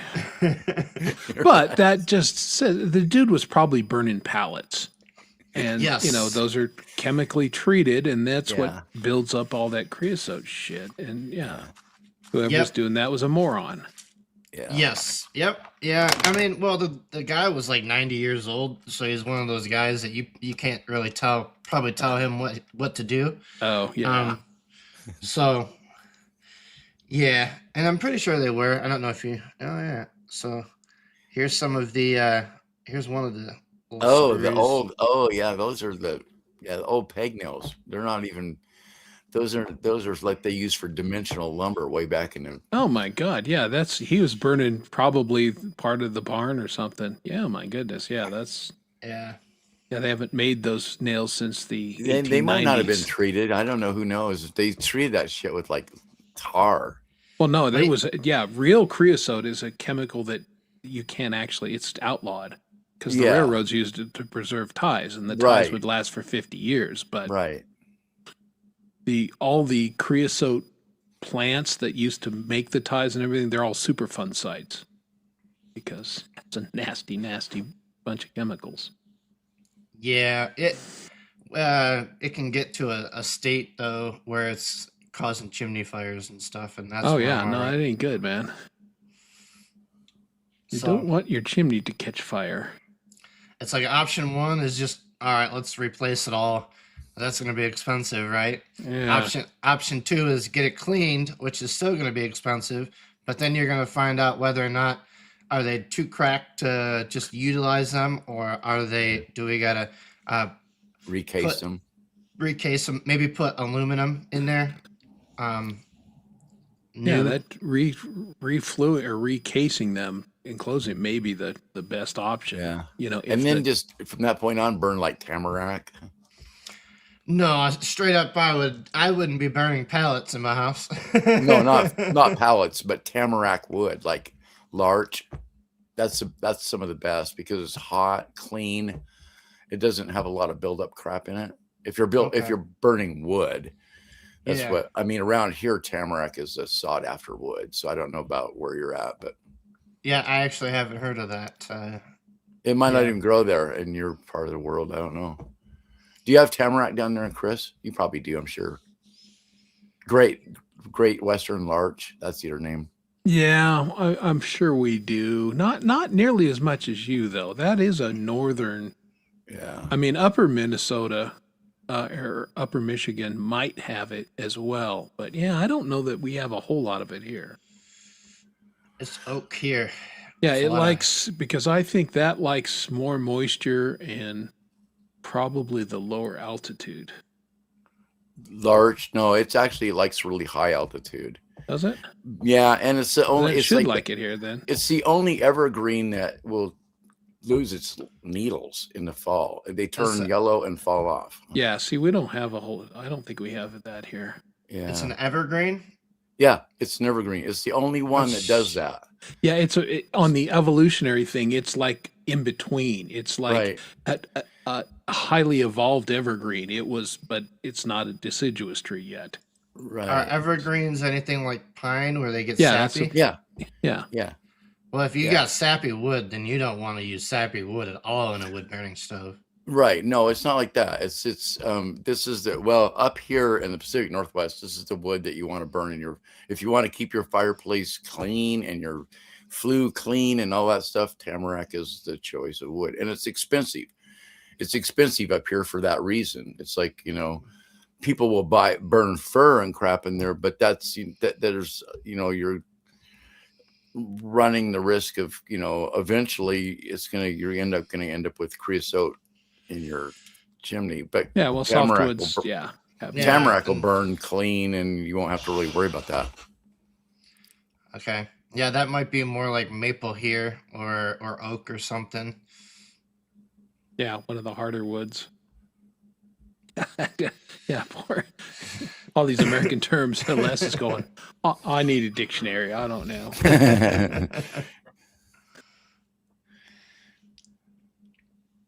Oh, Lori, dirty. I like it. Ooh. No fur. Go bear. Oh my goodness. Yeah, we're thanks for coming on, James. The jokes are writing themselves. Yeah, no, you can turn anything into something naughty. Well, the fifth graders in this show can. Yeah. No, I found out a lot of good things though. Like I found out that my furnace is not attached to the chimneys. Go crazy. okay. Now that is good. Yeah. And I don't actually have like a hot water system. Oh, really? Like a tank. I have this like high efficiency propane. Oh. It like as soon when you demand it's on demand. Yeah. Yeah. So You like it? Okay. I mean, yeah, it works pretty good. So I don't have any. I thought I did have a hot water. Yeah. Well, they're great until they're not. Okay. Well, When they fail, they fail massively. But yeah, if you have a decent capacity to where you can shower, that's all. Yeah. It stays on the whole time. Yeah, that's why I thought I had like a massive hot water tank. That's what she said. Hey, speaking of that, hey, Jade Star. It's Jade. Oh, Welcome to the show. What's going on? sorry. I was trying to get a drum beat in. Hi, friends. Good to see you. What's going on? Not much. Sitting in here roasting my tits off. Oh, well, that ain't good. Yeah, it's warm down under. Ooh, And down under. Yeah. it's a little bit warm. Yeah, it's a little bit warm down there too, sitting in this chair. I wish I was a Scotsman. I'd just sit around in a kilt and you know where I'd point the fan. Got too close. I just put the air conditioner on in the lounge room because I'm getting ready to wrap up in here and want it to be cool in there. So I thought I'd come and hang out with my friends. Well, cool. Thanks for keeping me company. Of course. Again, we provide a valuable service for. Yes. And you do that for me. I lurk on your show all the time, and I never get in the chat because I'm on the phone or whatever. But Creepy. I did today. I don't know if I talked or not. I can't remember. I think I did. God, I bet you I'll wake up tomorrow and I don't have a voice, huh? Yeah, you sound Little hoarse. it sounds like you got a frog stuck in your throat. I do. I know. I do. Yeah. So Platehead might be out of commission for a few days. yeah. Oh no. All I think I can do is Platehead. What are the prostitutes gonna say? I don't know. I'm going to be out of work for a while, I guess. Yeah. Singing ballerina's probably out of the question too, then, eh? That's not happening. No, I was doing one that was just challenging, actually probably even more challenging that. And that's when I started kind of losing my voice yesterday. And then I kind of woke up this morning and tried to do it again. And it was just like, yeah, it ain't happening today. Huh? Yeah. It happens. We all been there. Like, don't have it. Yeah. Yeah, it does. Like I woke up this morning, voice was gone, it felt like. But I feel like I've been talking for the last 4 days solid, which I have actually. So that sucks. Well, that might give you that impression. Yeah. But, you know, and then you got to do a 2-hour interview with somebody and talk more. And it's like, far out, man. Really had enough of talking. Yeah. And yet you're here. Yeah, well, you know, I've had a couple of hours break, right? There you go. Is that how it works? You just keep going. Keep going.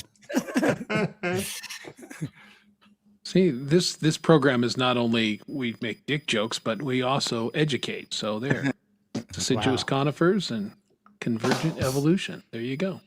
Wow. Say that 10 times fast. Nope, Deciduous conifer. Oh, can't do it. Say anything 10 times fast at the moment. Sounds like Yeah, shit. no, that's 11 o'clock. Hello. perhaps Leela should come on here and educate us on these trees, since she just got done making an education for herself on this. Well, there you go. Yeah. So come on, step up to the plate, Leela. Hey, you don't want an anatomy lesson from me, trust me. So what's on tap? What are you going to be doing this know. weekend, Jade? Kinda think I We do. know what's going on Friday. What are you doing on your Saturday show? Yeah. Do you know yet? No, I do. Yeah, I've got everything kind of planned. It's Good. yeah. I think I'm doing a 90s karaoke. I was going to do Christmas songs, but then Oh yeah, I saw Gladys that. is she's handling that this year, right? Yeah, And Gladys has got you know, Christmas handled. All right. I took Christmas serious enough just by buying a fucking tree. That's my Christmas done, right? There's no more. Oh, I'm right? jealous as hell. I'd love to have a Christmas tree, but I also don't want to be picking up, heirloom ornaments from the 40s. The shards after the cats destroy it. Yeah, Sure enough. that's true. Thankfully, no cats. So I'm going to do some 90s karaoke, I think. Then I've got the rant on Monday. We're going to talk about consuming. For the perfect time to talk about consummation. Is that the word? Consuming. Yeah, consummation is different. Yeah, that's Yeah. I think, isn't it? I don't know. And it's late and it's early. So yeah, that's happening. The rant, and Gladys is back, and she's got the heap of songs to sing and a wonderful array of Christmas treats to eat. Cool. Well, always looking Yeah. forward to Alright. Gladys. Can't wait. I'm doing it the day. So I'm doing it so it's my Boxing Day Right. and Oh, Christmas the Day day for after. everyone else. Christmas Day. Yeah, up 'cause here. I think about it, right? I could have done it on Boxing Day, but on Christmas Day for me and Christmas Eve for you. But then I want to go and eat some Christmas food, and I'm not going to I don't think I'm going to be well enough to eat all the good food. So yeah, Yes. No, we'll do the that's- good food the day before, and then the next day we'll do the good old Christmas cake. Love Christmas cake so much. Now, is that what we would call fruitcake? That's exactly it. I Yeah. would rather eat sheep's eyes, trust me. Than fruitcake. Fruitcake is like eating like animal bollocks. It's gross. It's terrible. Yeah. I'm weird. I actually like a good fruitcake. Now, Yeah, if it's most fruitcakes are not that good. I've had one homemade fruitcake that was actually edible. Yeah. And the rest of them are just like throw it to the fucking dogs and they won't even eat it, you know? Yeah, it's Well, too much. Christmas pudding's nice, but which is kind of it's just warm, right? Yeah. And it's got custard on it, so it's kind of okay. What's Christmas and pudding? cream. Yeah, it's Christmas pudding. No, Oh. I meant, what is this here? I don't know what that is. Christmas pudding. Yeah. You never had a Christmas pudding. Never had pud. Well, again, that's a little more. I've had like regular pudding. Is there a Yeah, difference? Americans aren't big on pudding. It depends on what. So it's kind of like Snack yeah. packs. No, it's not like that. It's not that kind of pudding. It's not like chocolate pudding. It's like it kind of is like fruitcake, but it's warm. You actually steam it. So it comes in like a cloth bag, and you steam it.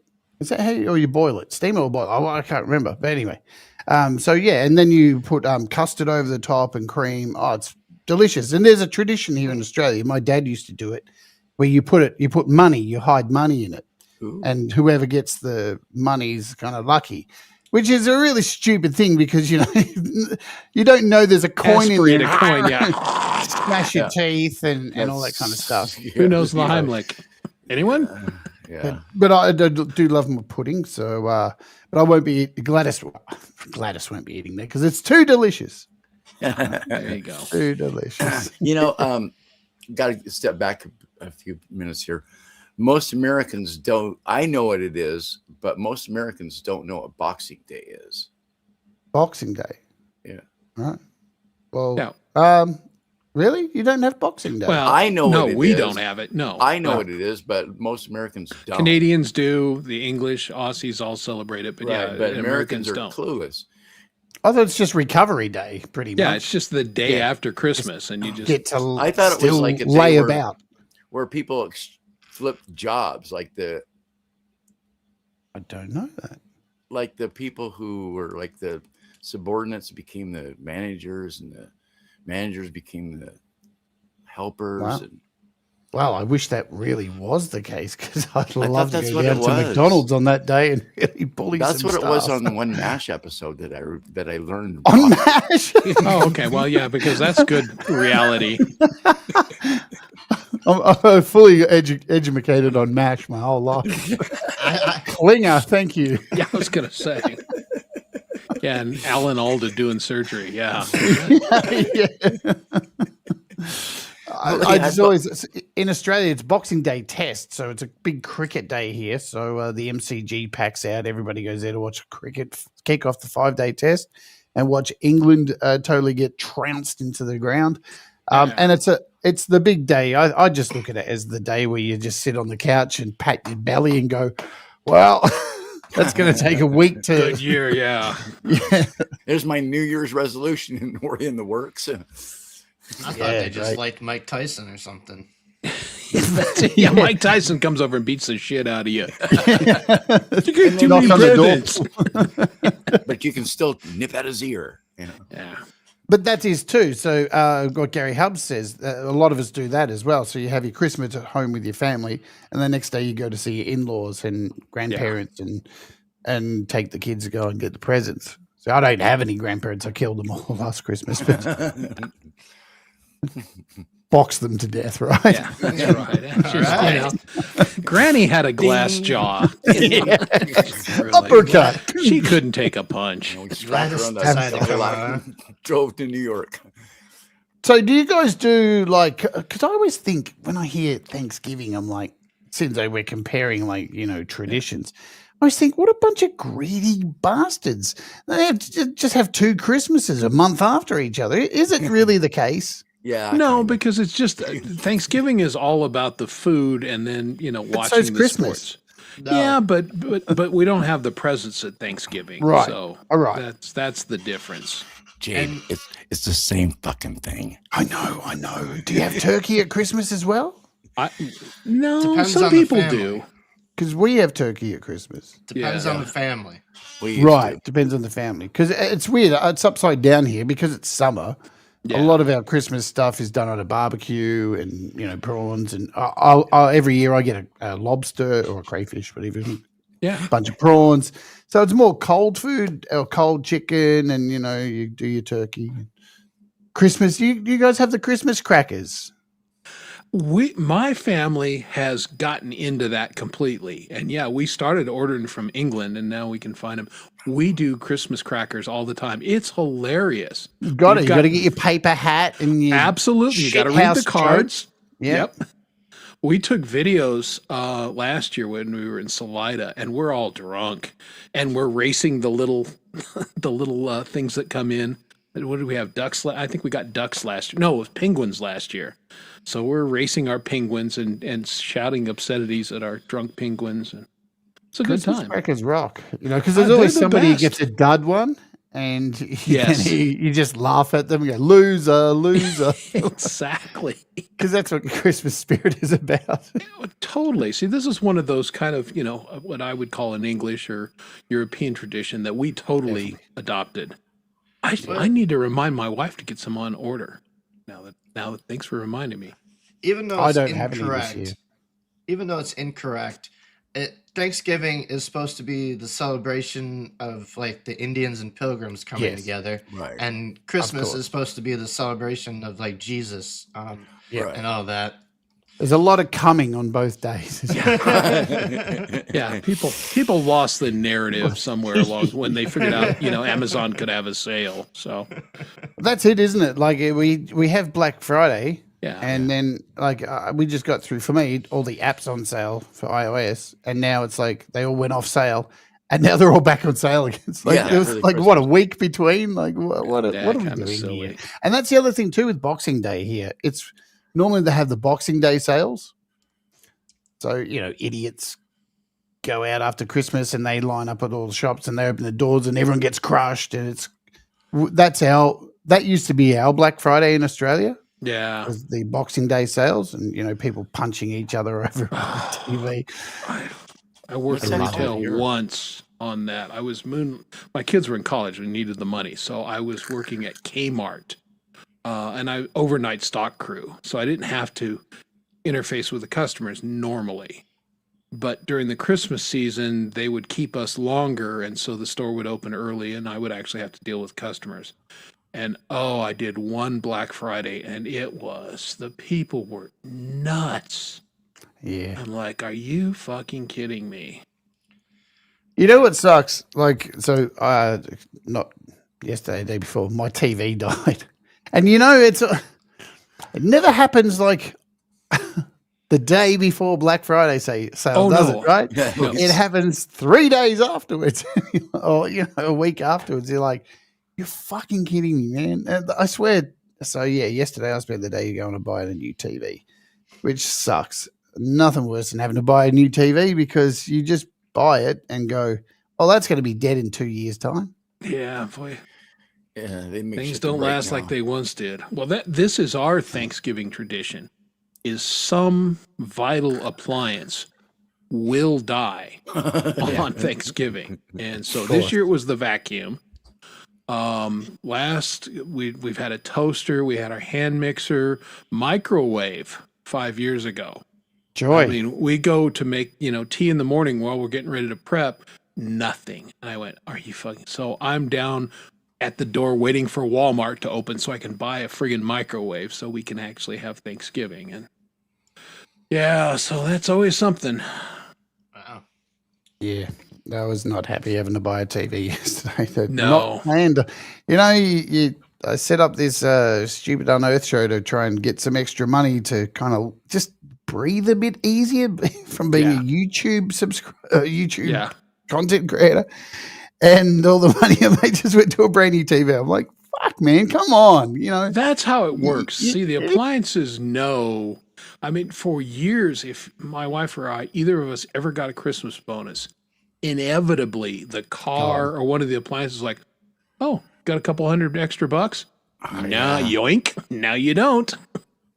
And again, grateful that we were always, it was funny, it was always the exact amount that we needed for whatever broke. So that was fantastic. But, for 10 minutes, we thought we were ahead a couple bucks, but never worked out that way.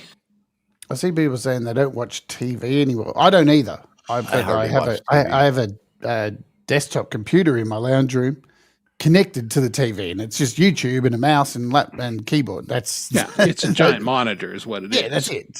It's a 46-inch monitor I watching YouTube, right? I have a 50-inch TV in the other room that's friggin' possessed. I mean, it sort of just does whatever the hell it wants to do when it wants to do it, And so, you're watching a show, and all of a sudden it'll change by itself, or all of a sudden it'll just quit, in the middle, or when it dies and you have to bring it back to life. It's like, and this has happened to me so many times. It's like there's actually something I really want to watch, and say it's like it comes on at 6 o'clock in the evening. So, okay, about 5 till I go out there. And then for the next half an hour, I spend trying to get my fucking television to work. And by the time I get it to work, the television show's over with. So, and that's happened multiple times. Well, I blame chili for my TV dying. It's his fault. It's 100%. No, it is. Like we were in the chat the other day, and he was like, "Are you watching the cricket?" And I was in here wrapping up, and thought, you know what? I'm not. I really want to catch the end, and I never switched that TV over to the TV channels. I haven't done it for like a year, right? I walked in, I switched it to TV channels, and the TV just went black. Oh no! no. Oh, really? That's interesting. Unplug. Where's the reset switch? Oh, there isn't one. I thought, this is the worst, right? I'm looking for a reset switch, and I can't find one. They reckon there's one on it, right, in the book, and I just can't find it. And then it says, reset switch may vary. Right, so there fucking isn't one. I've been looking for it. There isn't one. No shit, Okay. right? So, but I thought I found one, and there's this little hole, and it looked like there was a button inside. So I grabbed a toothpick and went, okay, let's give it a go. Little did I know, it was hitting the plasma screen inside. Oh. So when it did come back on eventually, there's a big black circle. I'm like, oh, but that's even worse. Man, Nice. no, that Yay. did not fix it. No, now it's really fucked. But then it just went off and never came on again. So it was fucked, right? Warranty, I think the warranty ran out a month before. It always does. Exactly right. Why, you little... I walked in. Always I walked in works here that way. yesterday morning, and the monitor I'm sitting here looking at right now was fucking all screwed up. I mean, it was just like, and the first thing I went, my heart just sunk. I thought, oh fuck, I got to buy a new monitor because this sumbitch was just toast. And it's like, oh, I left that camera on this fucking thing all night long for whatever reason, and my amp was on all night long, which what am I thinking? I'm not. I just go to bed and I fucking leave shit on. Yeah. And then I come in here and the fucking monitor is toast. And I mean, within 2 hours, it was back to being normal. I don't know what that was. That was a motorbike driving past my house. It was a pretty loud motorbike, man. That's rare. Anyway, yeah. I mean, it's back and everything looks normal with it now. But I mean, it was kind of scary. And it's like, this house is possessed with something. I don't know. Everything kind of the monitor type things. I've got monitors all over the place because they keep doing weird shit. I mean, I have to take them and pull them and put new monitors up. It's a ghost there of can plate be face. electrical energy that's I worked with a person back in the day, and this was in the printing plant, and we had the electronic cameras that we would use to make the plates, and there was something about her body. She had a charge. Every time she would touch the device, it would just lose its fucking mind. And it got to the point, it's like, I banned her out of there. It's like, I can't, every time you go in, it kills it. But yeah, she just, something about an electrical charge, it just fouled up the electronics of that process camera so badly. I have a 55-inch TV. It's sitting right here. That shows how much I use it. Yeah. I used to watch football, but I don't even watch that anymore. It's like, God. Yeah. Yeah. Not a big. I actually often turn on TV. I'll turn on the NHL channel and then just fall asleep. That's why I fall asleep in front of the TV. Goal.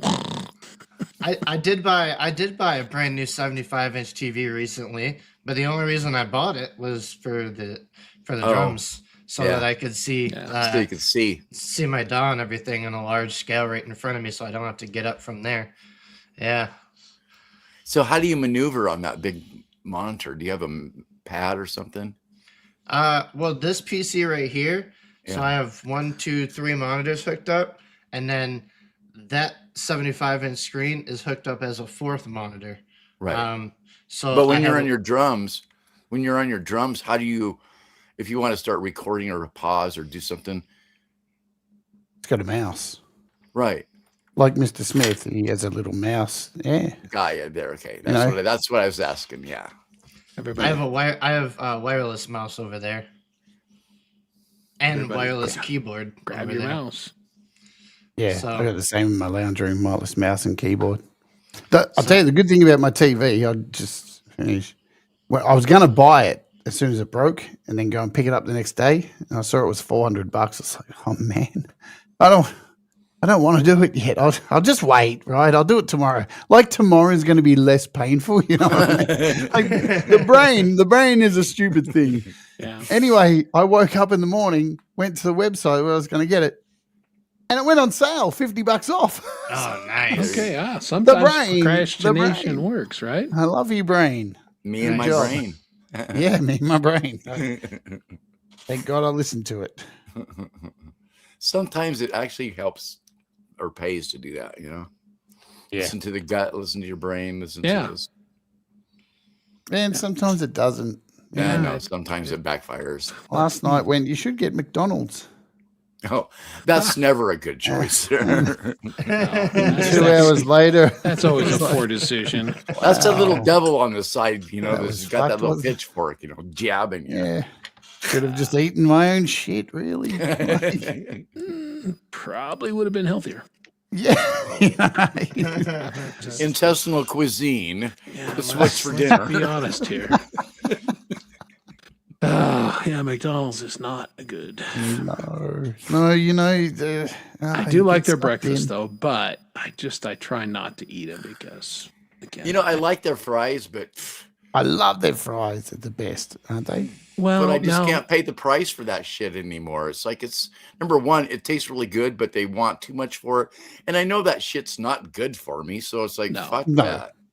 And let's be honest, Doug. Again, you and I are old enough to remember when real McDonald's had real fries. Yeah. People don't know, or probably, they used to be done in beef tallow, and they were delicious. But somebody said, "Well, there's trans fats, and trans fats are bad for you." Well, that's not true.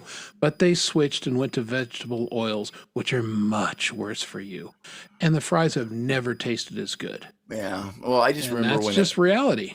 when the burgers used to be like that big, and now they're like this big. Oh, they're everything. You know, and Big two all Macs. beef. Big Macs are like that now. It's tiny little things. This is Yeah. bigger than my fucking Big Mac, you know? It's Exactly. ridiculous. I need Ridiculous. 7 Big Macs to fill up, please. Yeah. That'll be $85. It's like fuck that. If I'm gonna go sit in a restaurant for that kind of money, I'm not gonna eat this friggin' McDonald's. Yeah, it was a Fine. poor decision. Yeah.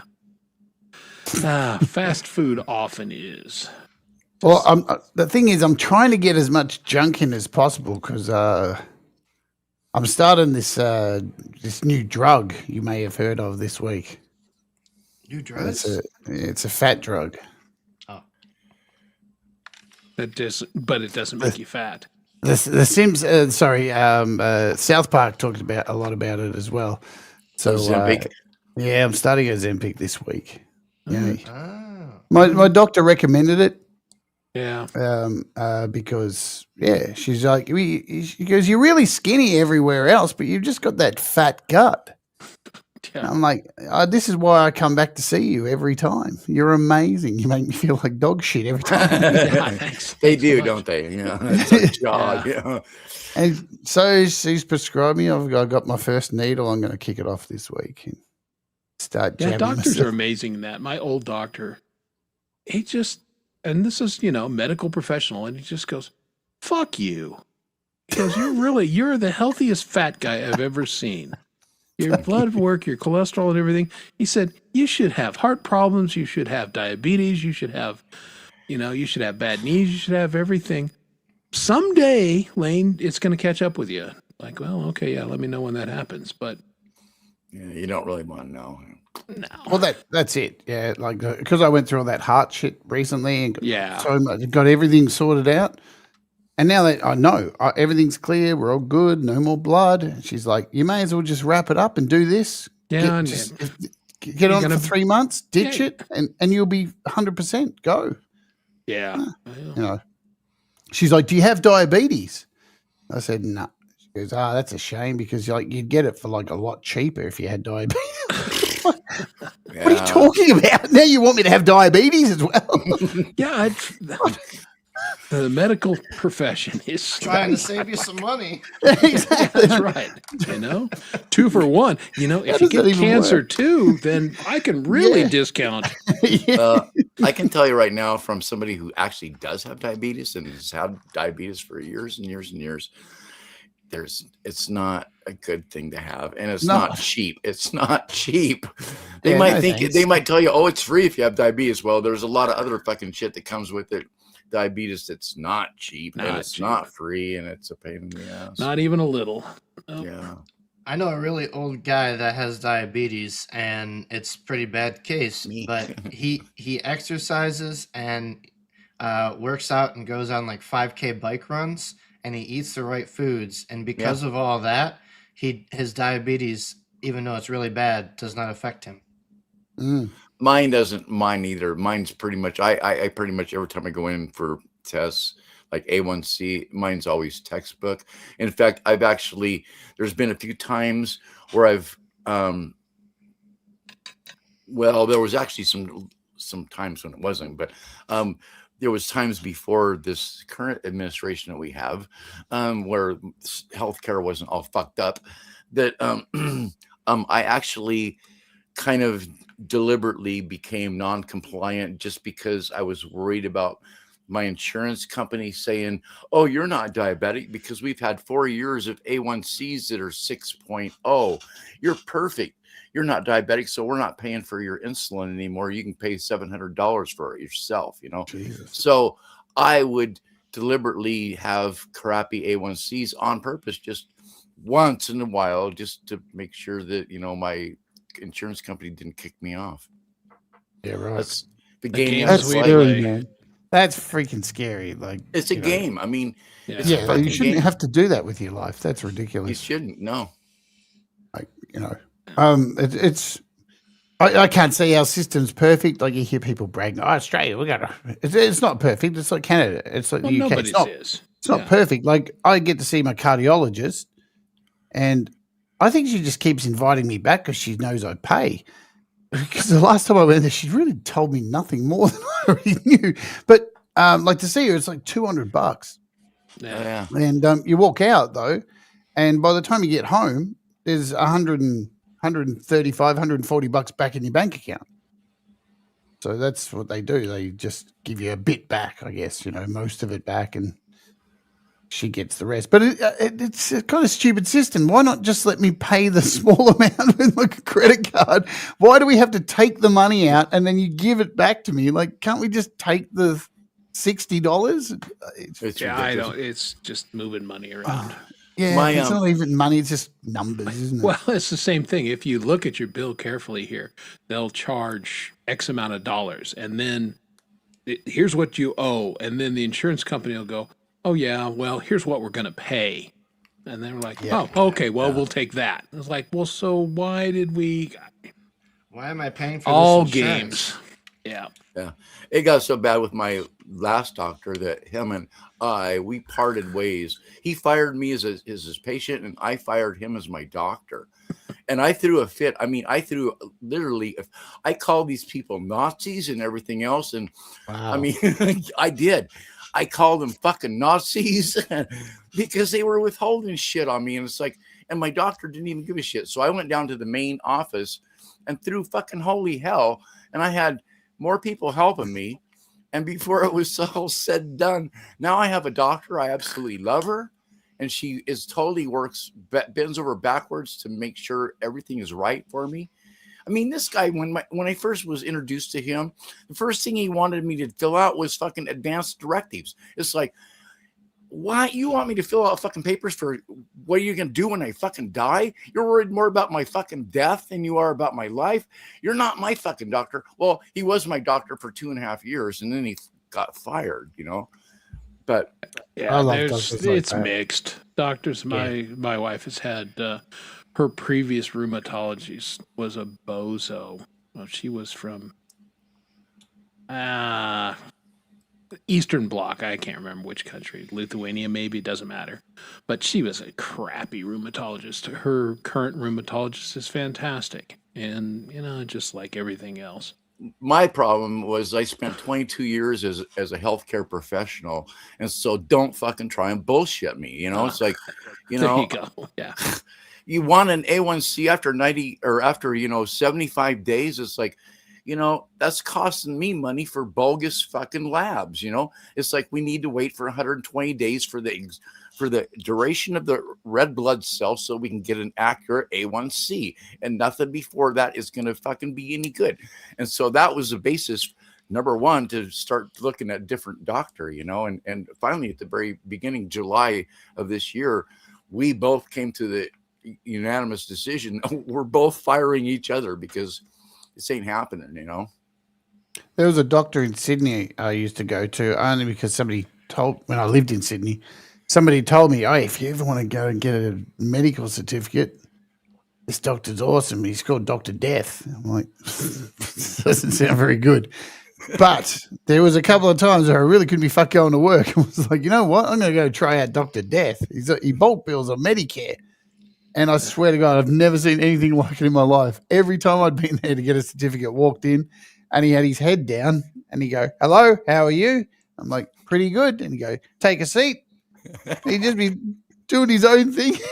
He goes, "And what's your problem today?" I go, "Oh, I'm not feeling very well." He goes, "So you want a medical certificate?"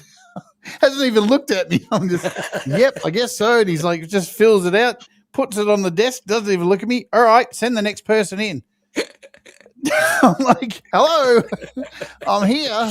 And it turned out he ended up getting the ass because he killed someone. Of course he did. Shocker. Yeah, I mean, it's kind of a self-fulfilling prophecy, isn't it? Yeah, sort of Dr. Death. The system is kind of fucked though, because like with the Medicare, right, you get to see a doctor for 12 minutes, I think, and it's free, and they get paid like fucking $15 for it. Yeah, no, it's Why give a fuck, right? Yeah. So yeah. It's not, there's flaws everywhere, it sounds like. There just is, nothing's perfect, is it? Nope. Except us. We're fucking perfect. Obviously. What's that? My shit. Amazing. Like roses. Bouquet there. Should have given that to my ex-wife. Put a ribbon around this. Yeah, actually. A few fucking houses anyway. I can neither confirm nor deny that.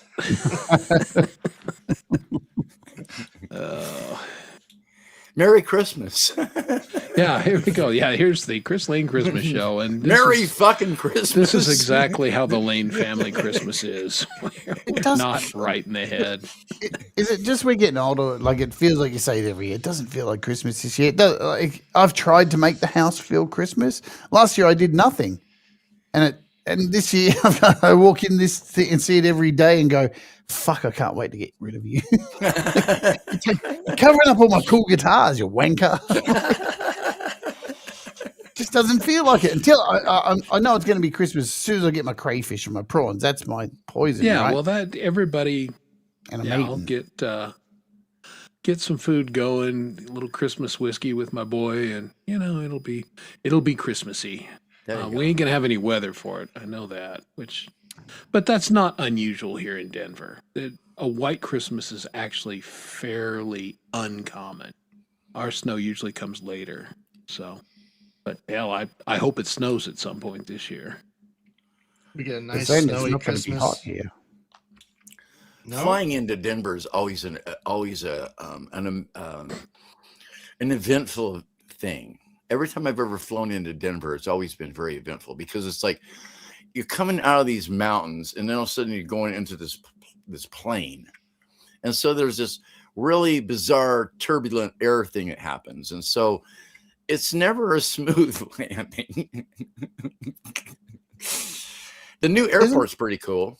I like Isn't that. the airport there the one with all the weird paintings and stuff? It's like it looks like it's some kind of like. It's all those pointed things, lots of pointed little things sticking up. Yeah, I've seen heaps of conspiracy videos of people going, "Have you seen the painting? They're like peddling fucking children." And I'm pretty sure that's just art, right? Yeah, no, that's the big at DIA, Denver International. Yeah. There's all the tunnels underneath for the old Yeah. baggage system, which never worked. And of course, well, that's where the is it the I think it's the Illuminati are down in the tunnels there. And I'm Yeah, like, they're come on. trading, they're kidnapping children and taking them. Yeah. Okay. It's one of the more impressive airports in the country. I'll tell you that right now. It looks nice. It is. It's a nice one. It's way better than Minneapolis LA. is a nice airport. That's one of the nicest airports I've been Which in. one? Minneapolis. Minneapolis has been through there a million times. Yeah, that was a normal thing. Why do I never?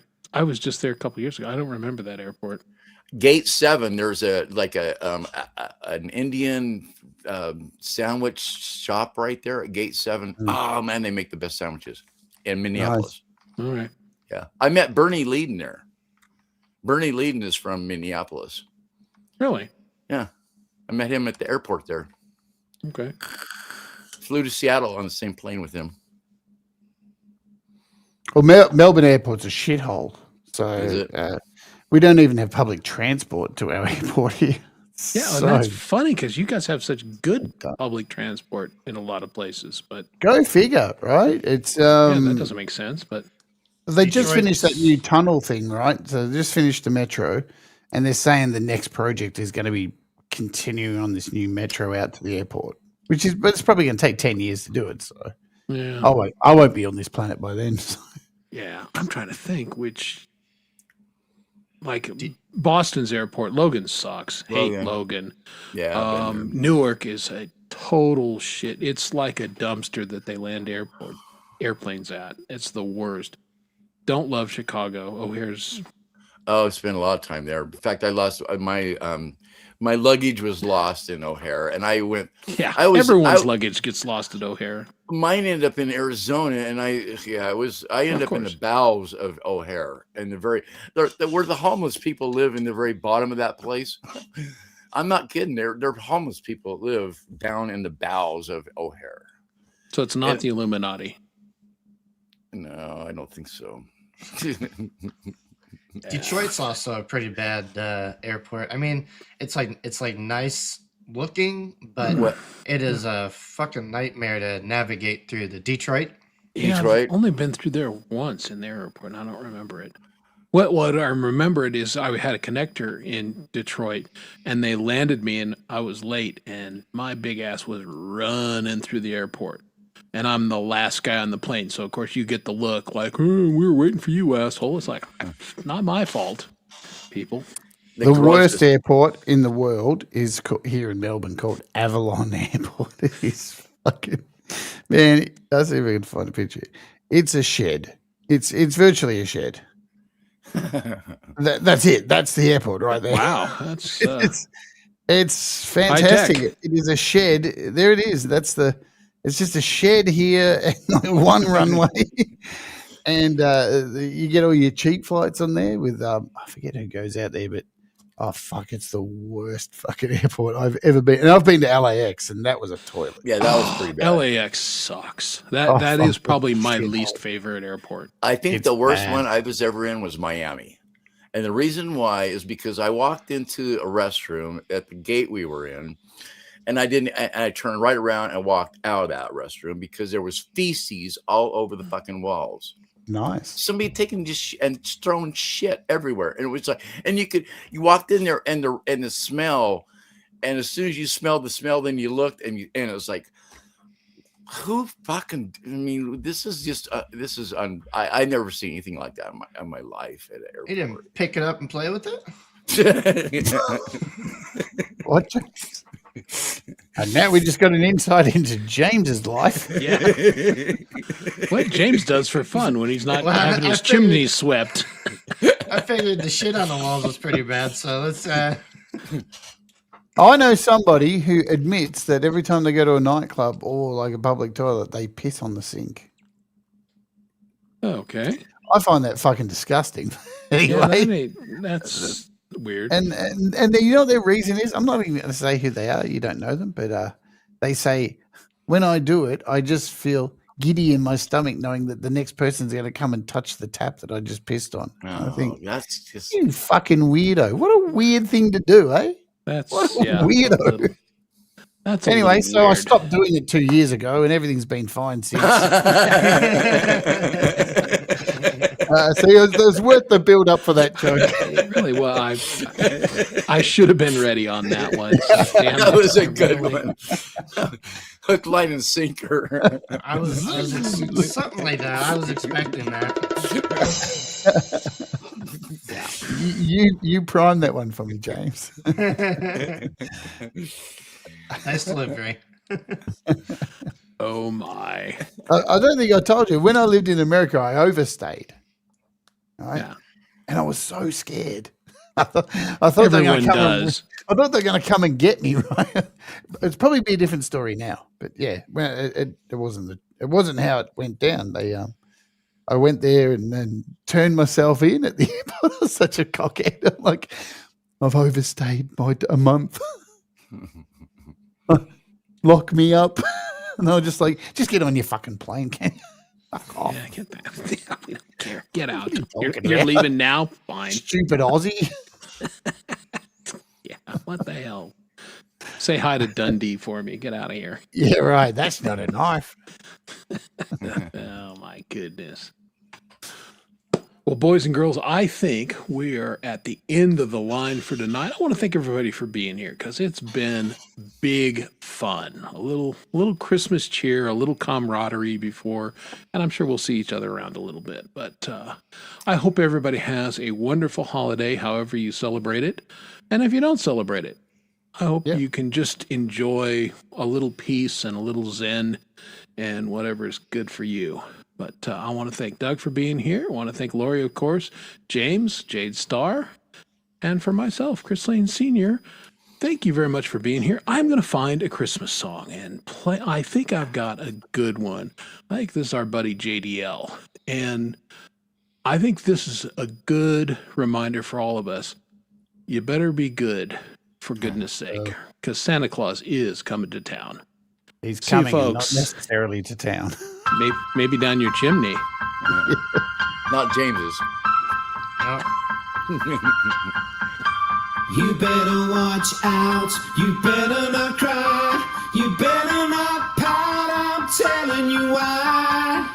Santa Claus is coming to town. Santa Claus is coming to town.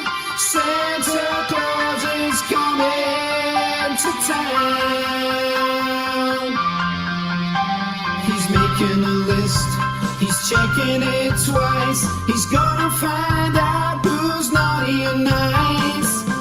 Santa Claus is coming to town. Santa Claus is coming to town. Santa Claus is coming to town. He sees you when you're sleeping. He knows when you're awake. He knows if you've been bad or good, so you better be good for goodness sake. You better be good for goodness sake.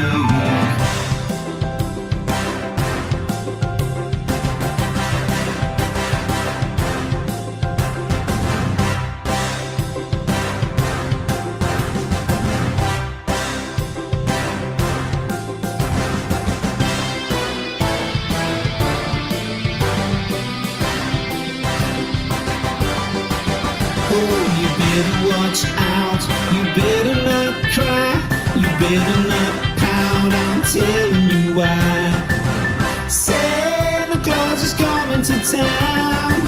Santa Claus is coming to town. Santa Claus is coming to town. He sees you when you're sleeping. He knows when you're awake. He knows if you've been bad or good, so you better be good for goodness sake. Better be good for goodness sake.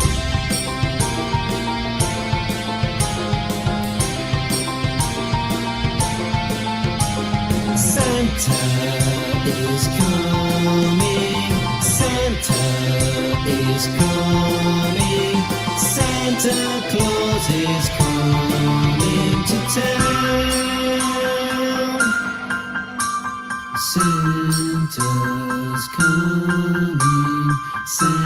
Santa's coming, Santa's coming, Santa's coming, Santa's coming, Santa is coming, Santa is coming, Santa is coming, Santa is coming, Santa Claus is coming.